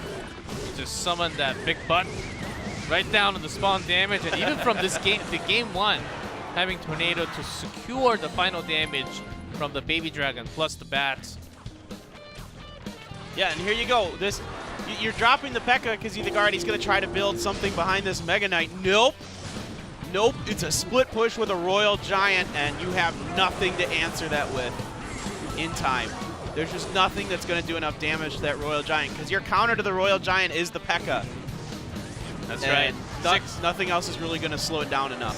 6 elixir, giant body. Next one tower down. Roloperon trying to get the same thing back and back with that Ram P.E.K.K.A deck. Yeah, it's one of those things where I'm always a little like, whenever somebody loses a game and then plays the exact same deck again, it just makes me kind of go, well, okay, maybe you thought you found something in your rotations that you could change, but I usually like to see people try something different. Okay, it's actually different for GameWith too. No KK in this lineup. Just having 3 from Yakitori Yuhira, the 2 players that play 2v2, and Roloperon right in the middle, banning Prince. Okay, and Ewiz being banned by Kingzone. So those are two bans we see from time to time, but definitely not the most common ones we find here in Clash Royale League. Asia, let's see what kind of decks they're thinking about bringing. Could there be some Sparky action coming because of the E-Wizard being banned? Maybe. That's a possibility, but E-Wizard just being used so many times. It's just good, yes. Against anything Inferno, anything to just delay the attacks, and if you just get that E-Wiz down, sometimes you bring that Dragon or just the Ice Wizard with that Tornado, oftentimes when Tornado is not banned. Yeah, Ice Wizard can kind of be a card that kind of replaces the E-Wizard if you're expecting your opponent to play beatdown decks, heavier type decks, because that Ice Wizard really slows everything up for you, lets your Princess Tower really do the damage necessary. So definitely we could see some more Ice Wizard type stuff coming out from these teams. We'll see what they want to do. And it's going to be Alpha up first here for Kingzone Dragon X. This is so important for them, this King of the Hill. Yeah, most of the game from Alpha was basically Graveyard on that 1v1 King of the Hill sets. And let's see if that works. He was not really bringing that freeze along with that Graveyard. It's not 2v2, but certainly it has been working really well with that 1v1 too. Yeah, definitely. I could see him doing like the Graveyard, Dark Prince, Ice Wizard, Tombstone kind of thing. That's very possible from him. We've been seeing a lot more Graveyard Furnace even coming out from the West and China too. But Ice Golem and a Musketeer. And the Lava Hound from Yui Hero. So we'll see what exactly is behind all this. Very aggressive Lava Hound here just right away. Defensive poison being used, and it's a balloon here from Yui Hero. The Furnace is there to kite it though. Balloon with that second Princess Tower locking onto it. No damage at all. Yep, good placement with that Furnace there, of course. That's the typical spot you're going to want to put it. And Barb Barrel here just to cycle some cards. A Tombstone does come down, and just in time that Skeleton... Oh, that Barbarian did get one hit in. So he's going to try to push on the other side this time. Wants to try to combo this with the Tombstone. And here comes the Graveyard. Yep, Graveyard with the Furnace, but the Barbarian's in the defense. Okay, he's going to get a lot of value from the Poison, getting the Tombstone, plus most of the Barbarians hitting the tower too. Yeah, a decent amount of, a little bit of extra damage there. It was also Alpha basically making your hero okay. You cannot pair this up with the Balloon, right? Because he's forcing out a Barbarian out here. Good fireball there, but it just wasn't in time to catch that Musketeer. Just think, had that Musketeer come down a split second early, he would have gotten both of them with it, and that would have been crazy amount of value out of that fireball. Yeah, not too far off, not even 100 HP difference within the two players. But for Yui Hero, he really wants that Balloon, even the death damage from it, but Furnace is keeping that away.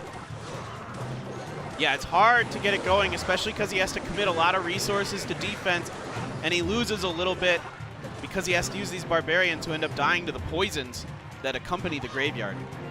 That's not bad for Alpha at all. But this time with the setup with the Meganium with that Balloon, Furnace does come down, but the Balloon's still going directly to the tower right after. Oh, here comes the Fireball to take down the Furnace and the Musketeer. So that's going to be a lot of damage done. Another drop takes down the Princess Tower here of Alpha. The Furnace placement just a little far away. You would expect that Balloon to be right behind the lava, but not in time. 15 seconds. Graveyard. You Heroes already ready with that pair of 5 Barbarians on the Skeletons. They don't really even get to the tower at all. That's first game going to GameWith. Yeah, really nice play here by Yui Hero to finally get that Balloon push to work. Good timing with all of that, and played good defense. Even though you do lose the Barbarians on defense to the Graveyard, it still ends up preventing a ton of damage, so it's still a solid counter. Yeah, preventing basically 5 Elixir Graveyard to do no damage. Then even if you're losing Barbarian, you're forcing out another Poison, which is also good against the Lava Pups. And it was a great moment when he had his own push with the Lava Balloon setup, which is the pair that you want, but the Mega Minion placement from Yui Hero, expecting that Furnace to come out, I think that was a big one. Yep. And even if the Furnace dragged the balloon, I think with that Mega Minion, with that Fireball, Furnace was going to be going down anyhow. Yeah, that poor Musketeer, that Musketeer got real lucky. It almost got caught in that Fireball. Yeah, this moment. Yeah, right here, exactly what you're talking about. This Mega Minion, first of all, it sucks up the damage from those Fire Spirits, which is quite a bit. And then that great Fireball to catch the Furnace and the Musketeer, and then it is just GG. And Furnace just a little too far away, but with that Fireball, it was going to be just a few more seconds of that balloon, but still will connect to the tower, as Alpha didn't really have too many choices to go against that balloon. Comes Nuri, and Line sending right behind him, sending him some energy with that from that 2-0 in set number 2. Give him your energy, Line. Nuri's gonna need it. Uehiro played very well there in game number 1. So now looking to take another game off of King Zone and put them further in the possibility. Yeah, and against the balloons, we have been seeing a lot of Ram Riders. Not just that, some Zappy action along with that Graveyard happening over in the other regions too. Yep. And first thing you do have to think about the deck that the opponent used before, just in case he uses the same deck once again. And then go with the meta, what you feel the most comfortable. I think that's the way.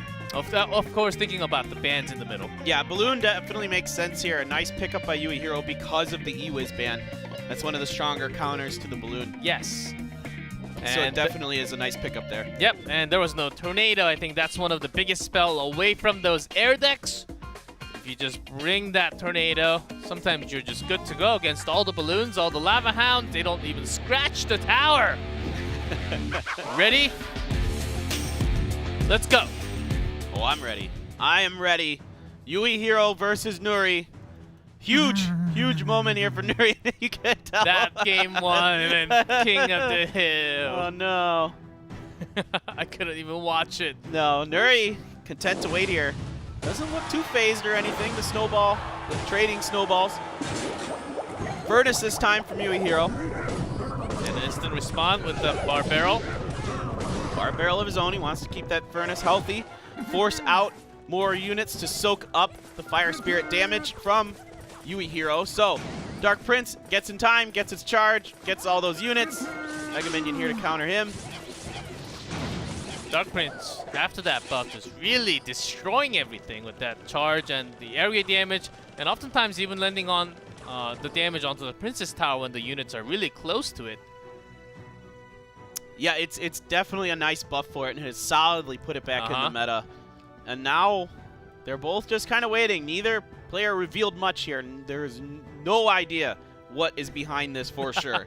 Yeah, after no these idea. 4, I'm like, there could be a lot. Yeah, name a deck. Oh, you can certainly name a deck, but there's like 5 things with I Bar can think of for each Barrels, one. giant snowball. I know. Furnace is all over the place now. I have about 80 decks in list in front of me with those 2. You might have some time. I'll watch the screen. You get And cutting it down to those 4 with the Dark Prince and even the Furnace, I have about 35-ish or more. Right? There's the fire. That's how we feel right now. Mm-hmm. What do you have? What do you have? Yeah, what are you doing? Just asking. Asking for a friend. I mean, Nuri can just go into the Double Prince Giant, but with that Double Prince, we saw a lot more Graveyard. Giant Double Prince has been falling a little bit because it's way too slow in this meta. Yeah, what's weird is both players could have Golems. Like, I've seen a Dark Prince with They're Golem. still waiting. What? Do they have, like, Rocket Mirror? What is going on? What? Have we ever seen this? Not this far. I've never seen this. Not this far. What is happening right now? Uh-huh. Look at everybody's laughing.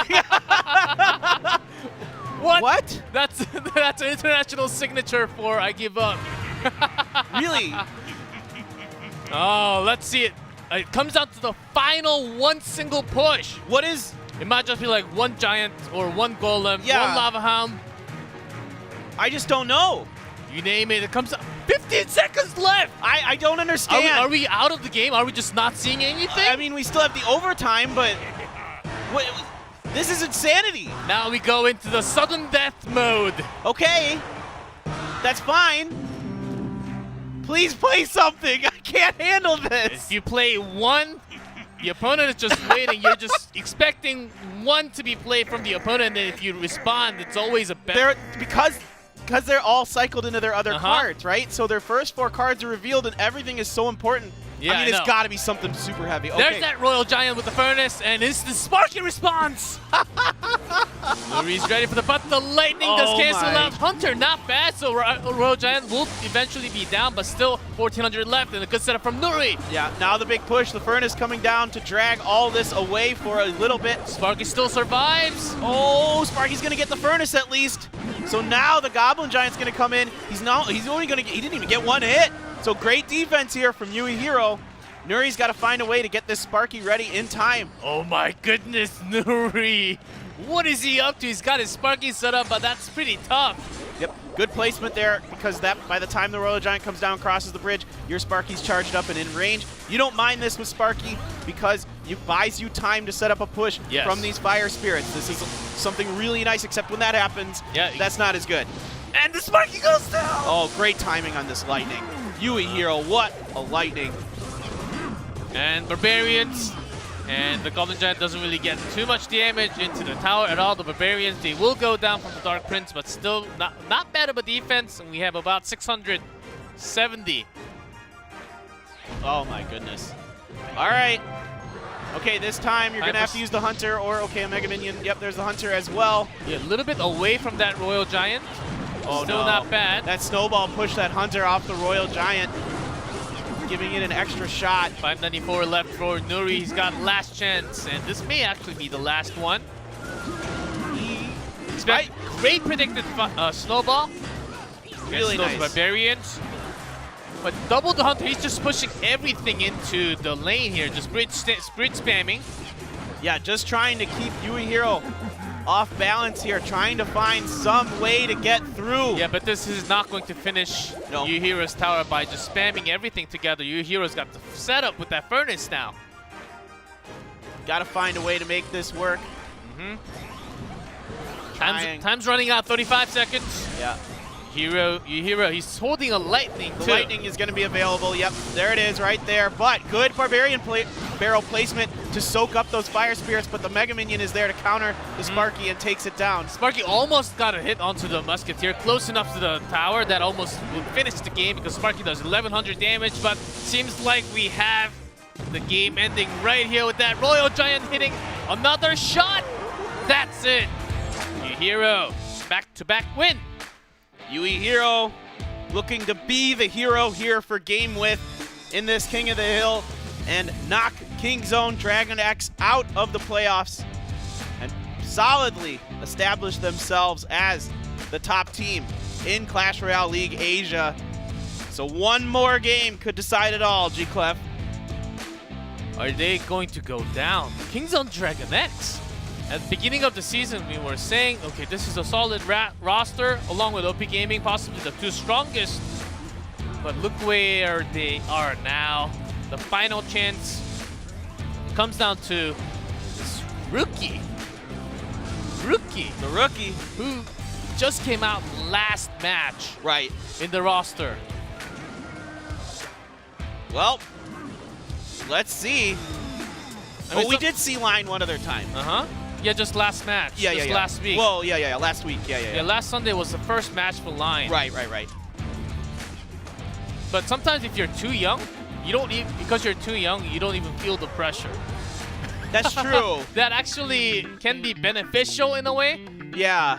It does. The personality does come into That's actually a lot true. of it. Some people don't feel pressure ever. They're just completely immune to it for some reason. And then when you actually get older and when you become like 18 or 19 or 20, then you suddenly feel the pressure because you get to know a lot more about everything out in the world, like the cameras and the fans and all that. Right. The real world, you need a job, you need to make money. He's doing it right now, right here. Yeah, let's see if he can do it. He's got to take on Yui Hero, who's played well, very well, with 2 very different decks. Right, the Lava Loon and the Royal Giant variant there. I know the conditions for King Zone to actually moving into the playoff, it's already hard enough. But still, if they drop it here and I believe they have one more match left. I think if they lose here, I think it's I think it's GG for them. It's GG, but they still have to play another match because you have the round robin. Right. You don't just want to play the final match knowing that you're already out of the playoff. Right. You still want to survive in GameWith. If you take the first place down, that's the best news for the team for this, not just this season, maybe for the further season to climb. Absolutely. Let's see if Line can get it done here. He's going to have to reverse sweep to keep Kingzone Dragon X in the hunt for the playoffs. And Yuihiro 2-0 so far. And that was a pretty wild last game. We waited for forever. Until the sudden death. It's crazy. Just 2 snowballs played, and then we waited and waited. And then I was expecting something like a Lumberjack with Balloon with those 4. That's a little unlikely, but that could happen. But it just came down to the cycles of Royal Giant. Okay. Furnace and Ice Golem being used here. Yeah, it could just be Line saying I can have a better Royal Giant. Could be that. There's a graveyard variant that's floating around that uses Rascals and Dark Prince. Although it did not have. And there's a Balloon with that Miner. A big push and a response with that Furnace from Yuihiro this time. Yep, but that will give the Miner the ability to do a little bit extra damage. And that Balloon, oh, so close. Still gets the death damage onto the tower, so not as bad as you think. This Line's tower, 24-34, 25-34. All right, well, just a little bit advantage here, Line so far, but see what Yuihiro wants to do. He's just going to cycle into his Mega Minion, and now the Furnace comes back out for Line. And that Fire Spirit will just jump on him and do a little bit of damage. See exactly what's behind all of this. It's for Line, it's either you connect a few more shots from the Miner or the Balloon. Direct, at least the death damage from the Balloon. That's what you're really looking for. Oh boy. Okay, the Baby Dragon is on to the Barbarians. Good placement with that Furnace. Draws you a little extra time, but that Furnace goes down rather quickly because the Barbarian was there to help. The Snowball knocks it back far enough so the Balloon does get a drop. And the death damage, 537. That's a big push with that giant Snowball just pushing it away from that tower. Oh my. All right, the Golem coming down here for Yuihiro, realizing that this right-hand side is pretty much done. He's going to try to build up a push of his own. See if he can't get a Princess Tower himself. Yeah, but that will be at least a trade with that one Crown Count. Line already has the tower onto the right. Barbarian's so good at defending. Yuihiro had that read. Not really having the best set of units, and Baby Dragon was actually locked onto the left with the Mega Minion. All right, the Lumberjack still healthy. 9 seconds.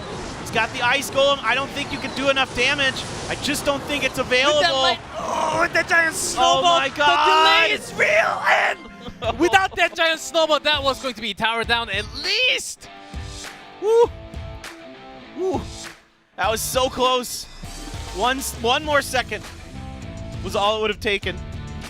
Oh my goodness. Yeah, with that rage from the Lumberjack, it was possible. But of course, Line just having a massive advantage by having that Balloon connecting and the death damage a few times into that bottom right. Wasn't a bad push from Yuihiro. He had the final all-in power push on the left side. Just couldn't connect everything together just in time. I mean, without a Fireball here, this is such a hard push to defend. With the units he has available. Yeah, especially from China, we have so many Barbarians, and still because we have a lot more Royal Giant and everything together. Because of Barbarians, spell choice actually tend to lean on Fireball a little bit more compared to the Poison nowadays. But still Asia stuck in this place with few more Barbarians. I actually like these kind of decks coming out. Yeah, we're seeing Barbarians being placed in many different types of decks. Lava Hound, Royal Giant, anything, Balloon Miner. It seems like just about anything, people are trying to find a way to squeeze it in there because really the spell to have is Fireball against them. Yeah, which is a less common one, we would always say, compared to the Giant Snowball, the Poison, and also the Earthquake that comes out from time to time. Yeah. Well, can Roller Poron do this? It's a rematch. Yeah, Line beat him 2-0. in the set. So I like Rotoporon's chances here. I think it's hard to lose 3 times in a row, especially with a player of his caliber. I really think there's a good shot here, but you never know. Line could definitely do this. He looks really, really strong. And there's another Royal Hog that with the flying machine that has been going around with the Musketeer and Barbarian. That's another one being used often in the playoff from China and also the West.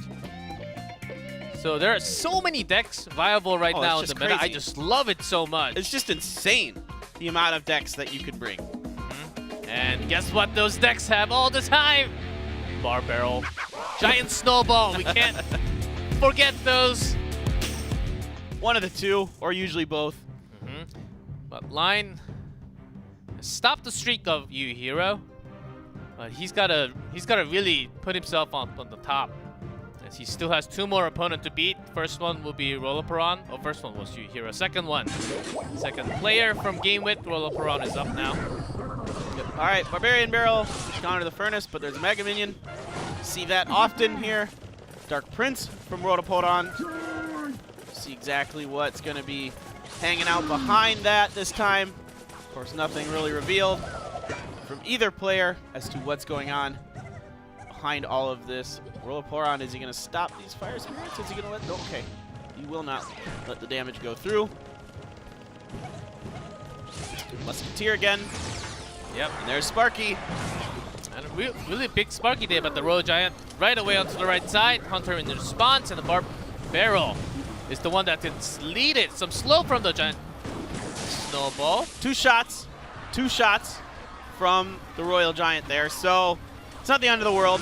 It's not ideal, but now you've got a problem. Good block with the Dark Prince from the Mega Minion shots. Yep, that's really nice. Okay, good Barbarian placement there. Only loses 4 of them. Because of the spread. The Dark Prince actually charges into the Barbarians, I think. That's why all the Barbs are gone instantly with the Sparky shot. Yeah, so this is actually going to be a little tough for Rotoporon because you can always just wait with those Barbarians to surround the Sparky, and then he's distracted for a long time on that side of the map. Is there a lightning here for Rotoporon? Yeah, you would assume so. With the Goblin Giant. That's the traditional one, the classic one. And I wonder if Line is sitting on the same thing. Indeed, they're both just going to do this, but you're going to get some little extra damage there from the Spear Goblins. They got a few shots onto the tower there. So not too bad. Not too bad for either players. But we've pretty much seen this matchup before, and this is tough for the Sparky player. And the Mega Minion will actually get 1 damage. Yeah, Line switched to the other side now. He's got to be careful about dropping that Sparky because the Royal Giant will follow right away. Just nothing able to get through with that push. Just absolutely murdered. Yeah, Rollaperon needs a lightning on his own to have a real push. Sparky is really slow. Goblin Giant will get dragged by the Furnace all the time. It will be that Musketeer just shooting all the shots from behind. Here comes the Royal Giant with the Mega Minion push. Yep, okay, he does have the Hunter, but there's the Mega Minion on it. The Mega Minion's going to take out that Hunter. It only takes 3 swipes to take out a Hunter. Lightning onto the Sparky and the Princess Tower only. But a Barb Barrel does go in, and with an extra shot from the Dark Prince. But it takes 3 spells to take down that Sparky, but it's still, the defense is too strong because of the Barbarians as well. Rotoporon can't get these pushes to work. And there's the Royal Giant, and all you got available is Sparky. Is this going to be the end? Royal Giant gets 1 more with that lightning, and that's going to be it. Line takes 2 down. We go to the final game. Oh my goodness, is he going to do this? This is crazy. Is he going to pull that one off where we had the amazing moment only from few players, 5 wins in a day? Yeah, 5 1v1 wins in 1 day. He's looking to do that here and keep their playoff hopes alive, putting the team on his back, trying to get them through. Just crazy good play from him.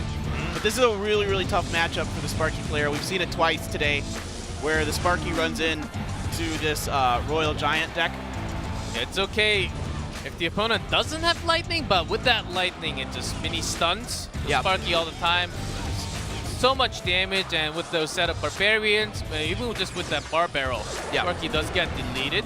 Almost, yeah. It's left with a sliver of health after the bar barrel because of the bar barrel nerf. But it's still just so flimsy at that point that anything that scratches it'll kill it. Yeah, it never really crosses the line in the middle.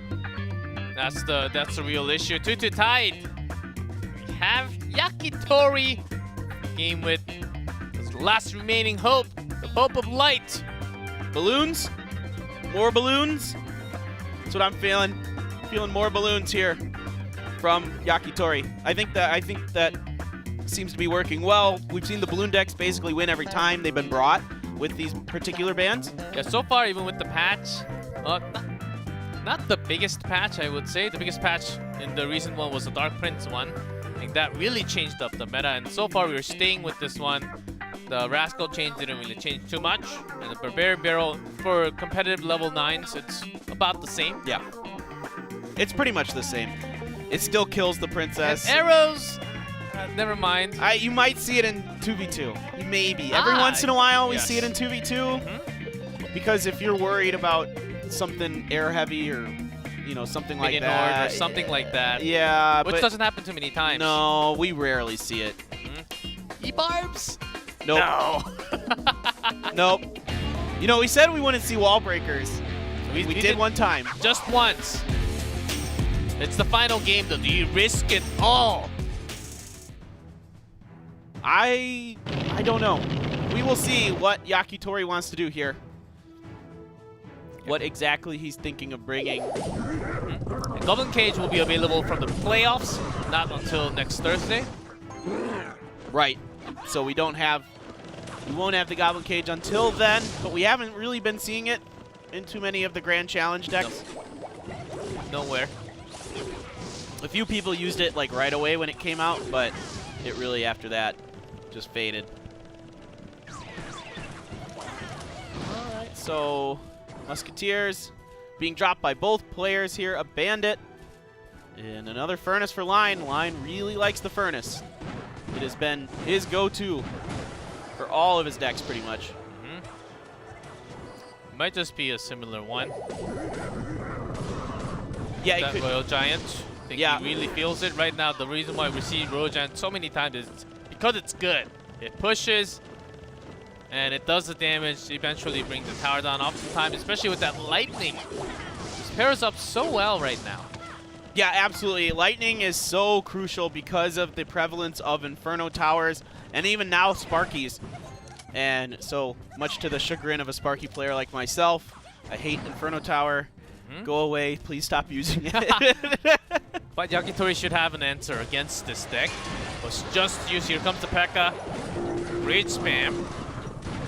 Yep, okay. But for... Yeah, a lot of damage coming down here with the Barbarians as well now. Yeah, we were expecting the Barbs to come out. Yeah. Barbarian Barrel and a Giant Snowball. Knock all this back. Unless there's a crazy change from line, Royal Giant Lightning should be the ones left.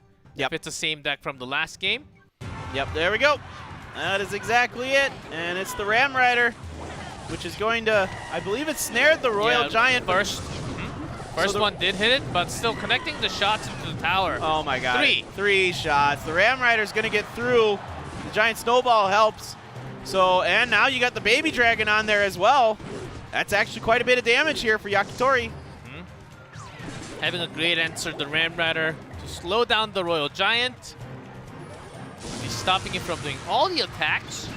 All right, opting to use the Lightning to wipe out the Musketeer, and immediately the Bandit placed down. Now we're trying to set up the Ram Rider push again here. Is the Mecha going to come down? There it is.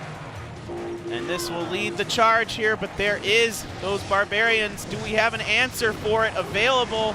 Typically it's, a spell on the back of this, like poison or something like that, but not opting to use it yet is Yakitori. He knows he has to save his elixir to defend these crazy Royal Giant pushes. And few more damage connecting Musketeers on it, but with that lightning, it may actually be super close with that. With one more lightning from line, that's going to secure it. Yeah, a lightning. Yakitori needs a really good charge push from the Ram Rider right now. Yeah, He's gonna try it. He doesn't have going too much in, time. But there's the Barbarians. He does not have an answer for those Barbarians. And Line is going to do it. 5 wins in one day. Unbelievable. Absolutely unbelievable here from Line.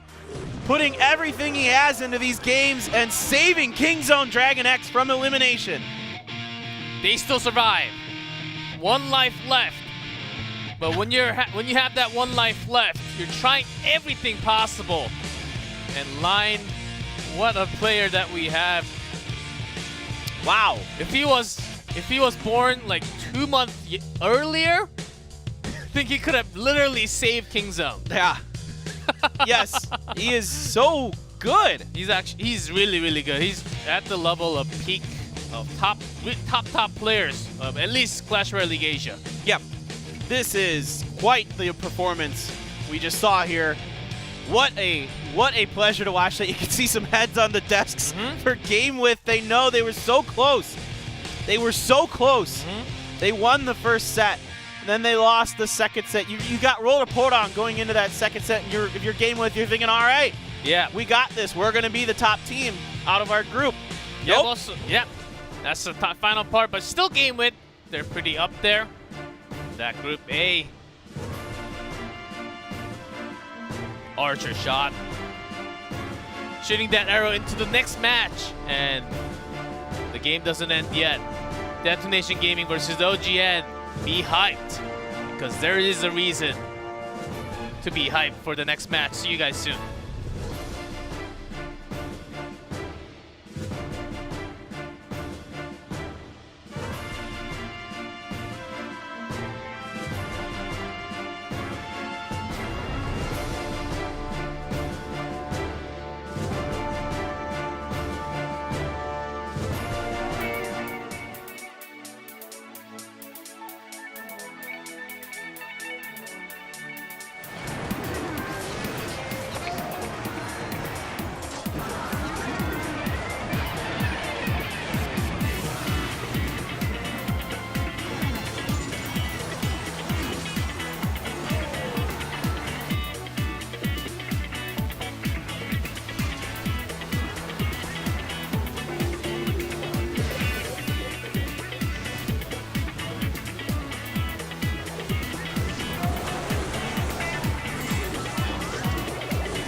third match for tonight. Another Japan versus Korea. Detonation Gaming versus OG and Entus. And both teams not really too high in the standings of Group A or B. Detonation Gaming in 5th place and OG and Entus 4th. So this is must-win situations basically for both of them. Yes. They really, really want to secure a playoff spot somehow. Detonation, of course, definitely more desperate here than OG and Entus. Yeah, OGN, because they have defeated the ones below them, Fav and Kingdom Dragon X. As long as they secure a win and have the same match win as the other two, they would actually advance into the playoffs. So less of a stressful situation for them. Detonation, if they lose any match, they're not going to make it to the playoff. Yep. So this is must-win time for Detonation Gaming. We just saw Kingzone Dragon X pull it off. Can they do it as well now? I think they definitely have a shot. Rhea plays really well. Yeah. For them. He's been really strong overall, especially obviously 1v1, which is all he's played. And then this is OGN. Yeah. There's Victor. He's always got gum. Victor. Not really. Some tough moments for Victor especially. And after those three matches, we haven't really been seeing Victor in that 1v1 too many times. Of course, they have TNT.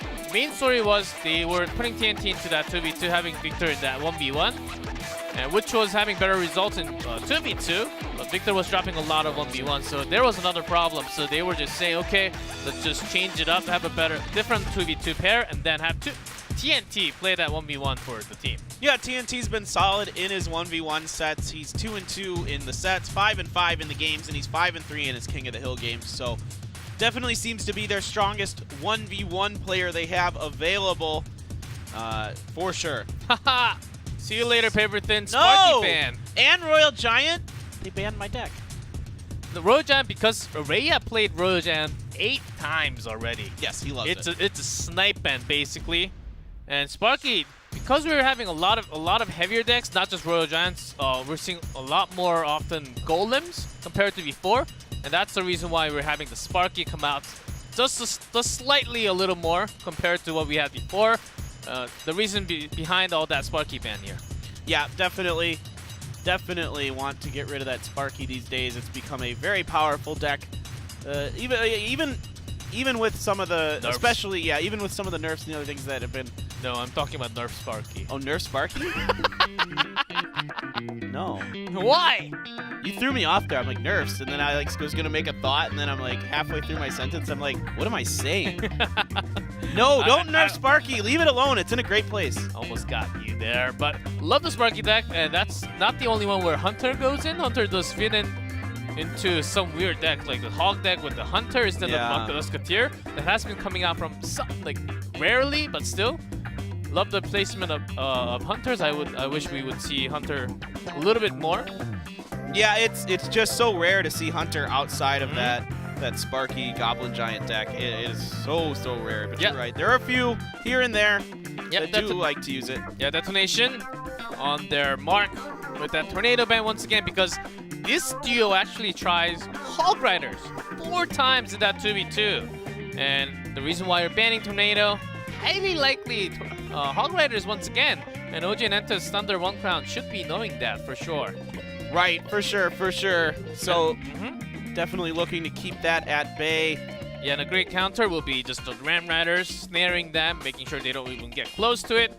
Or even the Bomb Tower is okay against those Hog Riders.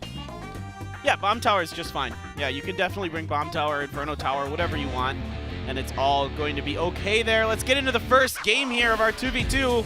Hirameki, Hane x Hane versus Thunder in 1 Crown. Let's see what the focus is. It wasn't always Hog. Of course, some Lavas, especially when that tornado is banned already. Okay, just gonna start things off with the Giant Snowball and a Log. Just cycle a little bit of damage here for Detonation. There's that Giant Skeleton with a Musketeer behind it. A Giant Skeleton of their own from OGN. Giant Skeleton, so powerful. With that Dark Prince. charging it actually. Going straight. Slightly over the bridge. There's that Hog Rider. Detonation just loves the Hog so much. Yep, and it'll be backed off and will not get any swings in. About Those 4 elixirs and spells used already from OG and Entus. Not a bad trade. Yeah, definitely not. And they're going to annihilate this. And Mini P.E.K.K.A. Ooh, the Mini P.E.K.K.A. bridge. They are forced to use a freeze because they don't have the defense available for it quite yet. Imagine with that freeze, it's going to be the Graveyard following up from the OG and Entus. With that giant skeleton, with that Dark Prince, so Destination Gaming should be ready. They do have some. They do have the Musketeer, even the Mini P.E.K.K.A., which is not bad. Yep, but these Dark Princes are gumming up the works here for Detonation Gaming. Going to keep these giant skeletons at bay for now. And there's the Earthquake. That's typically followed up with the Hog Rider these days from Pure Mecha and Hane x Hane. Just cycling cards there. Yeah, you're scared of any type of building when you have that Hog Rider. There is the Inferno Tower, and Earthquake is in there, but okay, double Earthquake. Destination, they have one from both players. They really want to use maybe both at the same time for their Hog to connect when they really have the chance. Here comes that Graveyard. They were waiting for this chance. There's a Mini P.E.K.K.A. in the back trying to make short work of those units. He's actually coming in. There's a Dark Goblin available here as well, but he does step into the poison after all of that is dead. So. Even a Dark Goblin. So Detonation, they're really ready for these Graveyard decks. Yeah, Even with that freeze, like Dark Goblin and Musketeer, they're going to be so far apart so that at least one of them is going to be off the freeze. Right, you've got guards in there. Even with poison on top of them, it does buy them a lot of time to get in there and do some work. So if OG and Entus, they can have some answers with that freeze, but Detonation is really ready for that Graveyard. Here comes that Earthquake. Yep, the log here as well. A pretty healthy Hog Rider. From the damage, I think that was double Earthquake. Yep, and one swing from the Hog Rider gets through. So that's quite a bit of damage done to that top left, and the defense has been perfect from Pure Mecha and Hane x Hane, but here comes the Graveyard push. Guards to push, and the Princess Tower doesn't really lock onto the Dark Prince, so not going to use that freeze. They're looking for one big chance. Okay, the Earthquake taking it down, but the Hog Rider goes down as well. Still, the Earthquake does some damage to the tower. Not crazy amount, but a little less than 200, I believe. All right, here comes the Graveyard push with a big set of units behind it to give it a little bit of time. The poison is down, having to use log, so this one does a lot more damage. Because of the units in front of it, they had to defend twice, but there goes the tower up in the top left. Yeah, straight Hog push. And OJ was focused a little too much with that Graveyard. Was there a second freeze at all? No, only once to defend against the bridge on bridge spam. Never saw it used again. No. And there was that poison at the end to secure more damage. But skeletons were attaching to it because the Princess Tower was locked onto the unit already. Maybe they should have focused a little more, using that freeze to connect some more, because until the final moment, still Detonation Gaming had over 2,000 left in the HP. Yep, exactly. It was a lot of HP. I mean, that last push was starting to do some damage, but because that top left was already so unhealthy, and then there's a Hog Rider that just goes through, all they have is an Ice Spirit available to defend. Yep, and then right before that, they had to use that Inferno Tower. Hard defense to actually have it perfectly done against these Hogs, and they cannot be stopped. I think Detonation can just try a similar thing when OGN. They sort of knew that this was going to happen because all the statistics, it shows Detonation, this is their 5th time using the Hog. They just won with it, and I think they can just use it once again. There's no problem. They're just very good at the cycling. They're very good at finding the timings. And Hog Rider is good for that because it's so cheap. And if both of your players have it, you can bait out, the Inferno Tower and then, throw another one down not too long after it and still have plenty of elixir available for defense. Will it be a 2-0? Because Detonation really needs this momentum. If they lose the match, that's it for the season. Right. They're in the exact same position that Kingzone was. So, and they just watched Kingzone take it. So they are very much on the back foot here. We'll see if they're just going to kind of try the same thing, and how Thunder and One Crown want to respond. Not even going to catch the Mega Minion with that giant snowball. They just wanted to cycle that out. Royal Giant on the right. Okay. Mini P.E.K.K.A. The Nice. Mini P.E.K.K.A. is great. Great with the log as well. It's just going to do one shot from the Royal Giant. I love the sound effect from the Mini P.E.K.K.A. It's like having a big punch that's going to throw one off to like 1 kilometer. He keeps saying, no way. Away. No way. That's how I feel whenever I see it. I'm like, oh, man. The Hog Rider does connect. Down to 1950. Here comes that giant skeleton with the Dark Goblin in defense. That Dark Goblin's going to make quick work of the units behind this giant skeleton, but a Barbarian Barrel helps to turn that giant skeleton around. Do we have the Earthquakes available? Yes, we do, but the Mega Minion there as well, so no reason to expend 2 Earthquakes there, just 1 because your Hog is not getting through. Need some damage from the Earthquake connecting, and the Mega Minion, of course, if left alone, will connect to the Princess Tower. Now here comes OG&Entus really trying to have the different setup this time. Royal Giant not really working. The Mini P.E.K.K.A. is defending so well every single time. What do you put in front of that Royal Giant? Yeah, you have a Barbarian Barrel available, so if you time it correctly, you can. They have guards, but against so many spells, it may be tough. Yeah, but this time, again, Mini P.E.K.K.A. Good Mini P.E.K.K.A. placement as well with the Inferno Tower to keep it busy, so no damage done immediately. We're just going to bridge spam these Royal Giants, and they have to use a freeze here. Defensive freeze. And with that Musketeer Bat Star Goblin, Royal Giant? One shot. One shot, but right now that's okay because you're finding the cycles right now. Oh, actually, Giant Skeleton pushes the Hog to the left. It directly... I don't think it actually connected the damage to the tower, but the Earthquake did. Yeah, the Earthquakes got in there. The Hog Rider did not. And just giant skeletons. Here comes that Royal Giant. So we're expecting the Mini P.E.K.K.A. right there. Yep, you bet it is onto there. But the Lightning coming down here. A great Lightning is going to buy them a little more time here. The Royal Giant getting one shot.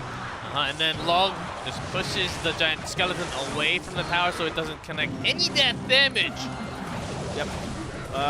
They are not ready for the double Earthquake there. Yep, OG, they really have to use that Barbarian Barrel all the time against the Dark Goblin because Dark Goblin outrages the Inferno Tower all the time. And another thing that the Detonation can do, they can wait for that Inferno Tower and then put it towards the center, not going towards that bridge. It can still attack onto the Inferno Tower. Yeah, exactly. All right, the Inferno Tower, they have to freeze here as well because the Inferno Tower locked onto the Baby Dragon. It's still Baby Dragon survived with that lightning from OG&Entus. Yep. And the giant skeleton is... I think it's just out of range. Just out of range, yes. That was a close one. Ooh. Perfect timing with their own giant skeleton to keep it away there. And we'll see if this Hog Rider can get through. I don't know if it can. No, it cannot. But because it was a desperation moment, they had doubled the giant skeleton. Is that too much elixirs already used from Detonation?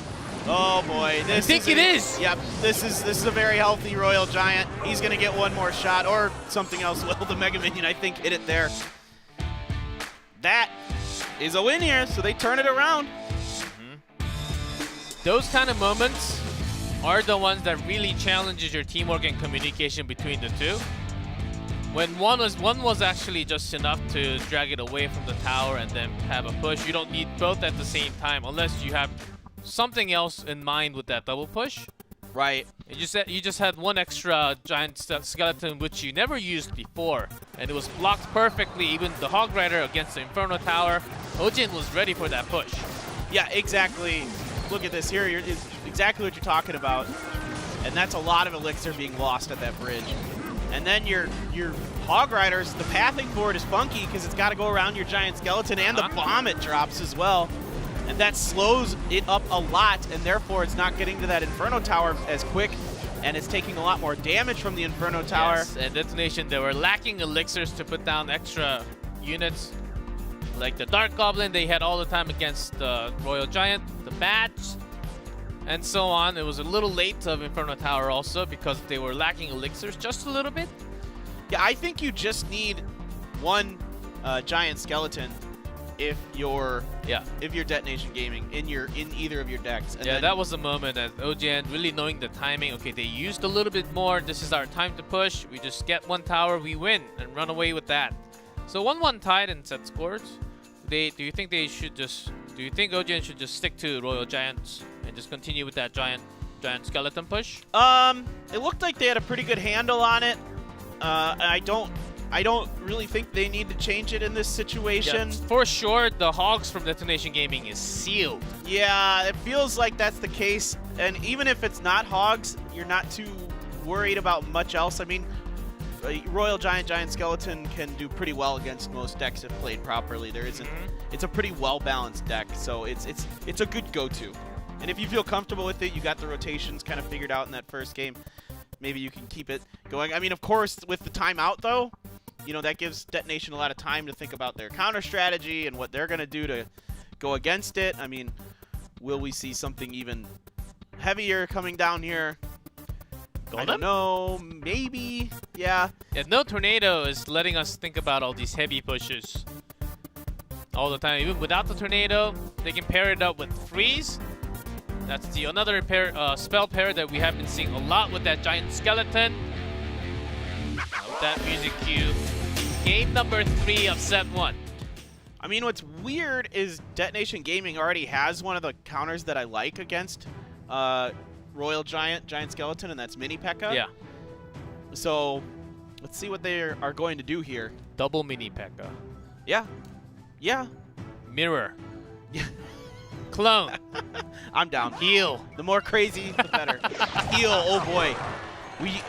Every once in a while, somebody gets a wild hair growing on them, and they think, "All right, let's try heal today." We're like, "All right, they're doing it," and it never works. Especially with, again, going to try with that Hog. And they're committed to it. An Earthquake in response. Both teams sort of sticking with the same decks from the last game. Sure looks similar. Death damage, Musketeer is gone. So Detonation confident they found a way to change up their rotations, or maybe there's some other cards that are different underneath this. Right now, it's all been the same from them. Royal Giant drags the giant skeleton to the right, but the Hog goes straight, though. It opened up the door for the Hog Rider, who gets some stuff in there, and that is one dead Royal Giant. He's not even going to get a shot off. Okay, that was the difference in Detonation Gaming. They want to use that giant snowball, and really looking for the time when OGN does not have the Inferno Tower ready. P.S. Mini P.E.K.K.A. got a hit up in the top right. Well, they don't. They're throwing that log out to make sure that there's nothing in front of that Hog Rider to block it and buy more time for that Inferno. They want to make sure that it gets to that Inferno as fast as possible. But the Mega Minion was there. Good placement, knowing right where the Hog comes in. And another hit. Oh, this is going much better here. Because the one that was supposed to drop that Inferno Tower did not have enough elixirs, so Hog goes straight through. Yep, they found the timing here. There's that log to soften up those guards so they die to the bomb from the giant skeleton. Ooh, Barrel actually hitting the E-Wizard instead, and the bats to keep that Dark Goblin alive. Oh boy. Good zap though. So the E-Wiz is going to slow all this up here, and the Inferno Tower will make it so this Royal Giant. And Mini P.E.K.K.A.'s in there somewhere. Yeah, he just scooted in. He just dropped in there to say hi. And the Great Earthquake, double that Earthquake to the tower and the Inferno. Oh, and there's the freeze. That gets it. This is what they have planned for the last game. It just Cycle didn't work out for them. And a great adjustment in Cycle. OGN is not really ready for what they were going up against. Yeah, definitely much better. Knowing when they can use the Hogs again right after the Inferno Towers have been placed to get those hits in. Yeah. Knowing this just makes me smile too, because I'm pretty sure this team has been practicing specific decks with the Hog Rider so many times. That's the reason why you want to push once again, because it works often and maybe all the time when everything falls into the right pieces. And that's the reason why even after the timeout, you try once again. OJ Nentus, they had some nice They had some nice defense against it, some counter punches happening, especially in Game 2. But in Game 3, Destination Gaming was just having an absolute read on that elixir. Yeah, there was just no opportunity for OG and Entis to do the Royal Giant Skeleton bridge spam. Every time they were using the Royal Giant, it was to buy themselves a little time on the defensive side, so they didn't take as much damage from a unit or something like that.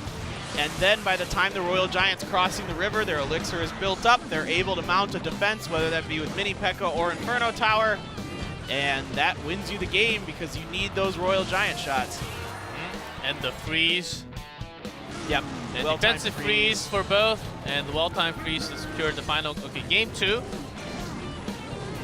And this was the moment when Destination didn't have enough elixirs already. That Inferno Tower went down super quickly. Yeah, crazy good adjustments here by Detonation Gaming. Good timeout usage, secures them the set. And there's that, look at this Mini P.E.K.K.A. He hits so hard. His DPS is so good. Yeah, it's like whenever I hear that sound, it's like that number 9 from Mr. Game & Watch. Mega damage there. And they take that final game. Moving on to 1v1. And I'm ready. I was waiting for this moment. Oh yeah. Rhea versus TNT. You know, it was interesting. I went and looked to see if TNT has played much Sparky, thinking maybe this is a targeted ban. No, he's only played it a couple times, has a 50% win rate with it. So this is definitely not targeted. It was like you were saying earlier. This is just because the card's strong in the meta. Yeah, card's strong in the meta. Maybe Rhea is thinking a Golem deck on his own. Sure. Usually playing a lot more RG compared to the Golem, but if not you're out of it. These days, if you're playing Golem with a Lightning, it's not so bad. If you're playing net deck, like any variant of it, I think it's not as bad. But yeah, definitely, I mean, in general, Golem's not as strong against Sparky.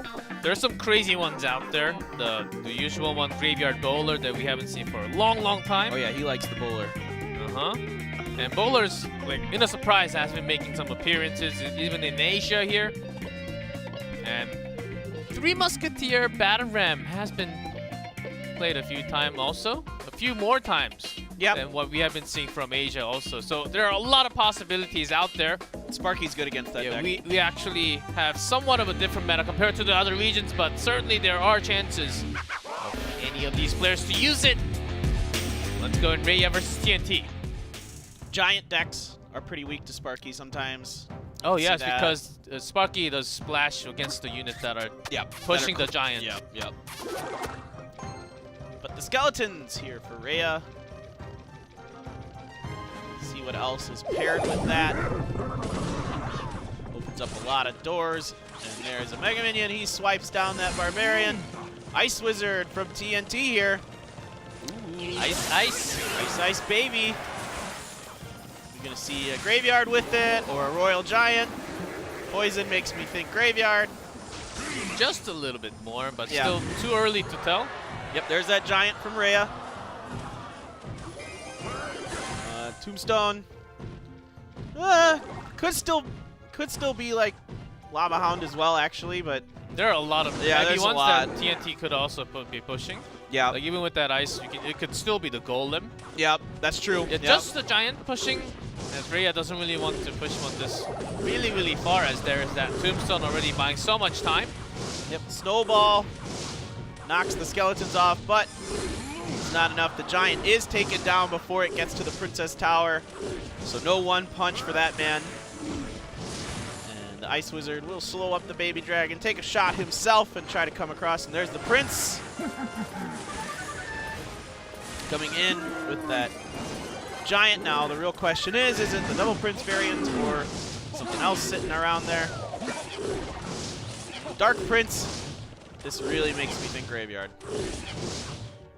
But could also be Golem. Yeah, it's still a few possibilities. I think TNT just wants to leave that open for now. Rhea has just found himself. You see this Prince? What with the skeleton? Yep, there it is. There's the Graveyard. Coming down here. And E-Wiz having to be used. The poison in there now. Do a little extra damage. Oh, that skeleton gets a hit. tingling away. Top right, Princess Tower 2050. But the Giant Prince with the Prince. Yeah, we're waiting to see what exactly will come behind this. Here for Rhea, a Baby Dragon and a Dark Prince to counter this. The Baby Dragon will take out all those skeletons. There is a lightning on the back of this here for Rhea.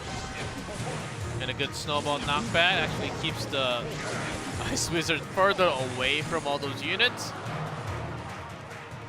So pretty even exchanges here so far, trying to make this graveyard work. This time, some skeletons on defense as well as the Baby Dragon, but a lot of units spawn in the back.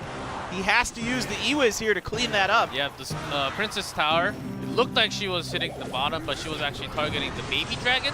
Saw the arrows actually going towards the Baby Dragon. The animation was a little bit weird there.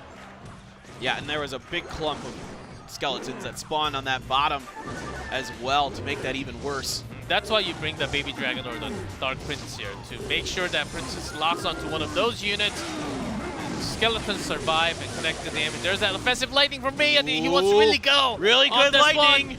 That's a really good lightning, but the tornado is available to stop it. Oh, so close, but the tornado was there for TNT to keep that at bay.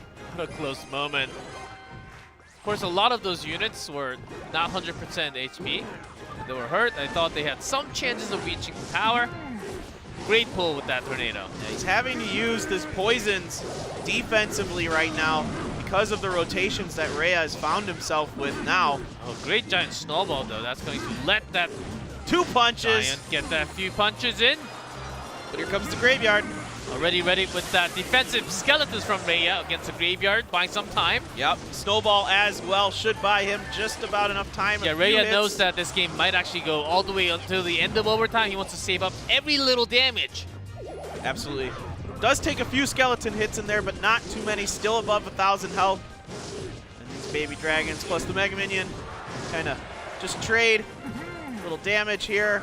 Now trying the giant push without the Prince. Not really finding much use for the Prince in those pushes. Gotta use that tornado. No poison has been used by TNT this time, so having that dragon away from the tower and getting into the tombstone now. Yeah, but that will be enough damage to stop the giant from getting through and doing any more hits. And that E-Wiz doesn't even get a shot. This defense from TNT and also Rhea has been a thing of beauty to just watch. Yeah, they're both playing really, really smart. Just not letting each other do much damage at all. We've only got 1 minute left here in overtime, and Rhea's trying to keep TNT on the back foot. Yeah, pull so that the Baby Dragon can do so much more damage to all the units together.